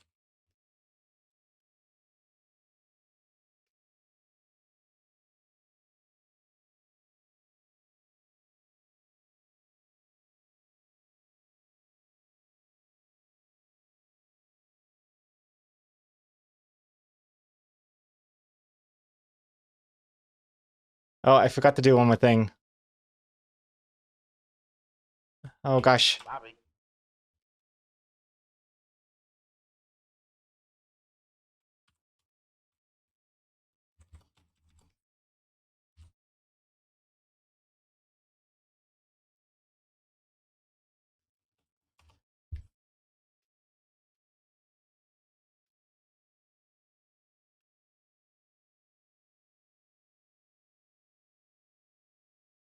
Uh,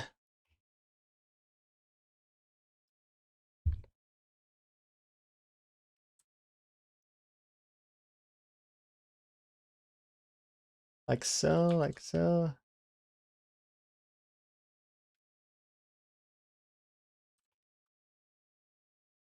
Yeah, I think that works. Wait.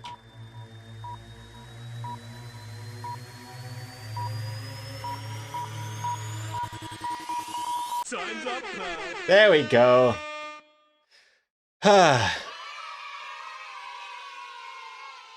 Rednecks Rainbow Puppy. Hope you like it. Hope you like it. And time to export. Alrighty.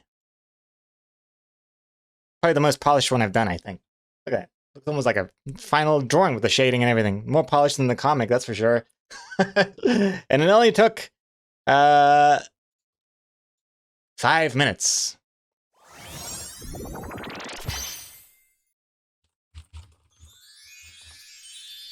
Boom. All right. Okay. And on that note, I really gotta get going. So thank you so much for watching. Thank you for all the gift subs and everything. Goodness me. But I'm super late, so I just gotta get out of here. So thank you very much, and goodbye. I'm gonna find a raid as we leave. So take care, everyone. Thank you very much. See you in the Discord, and we'll be raiding someone. We'll be raiding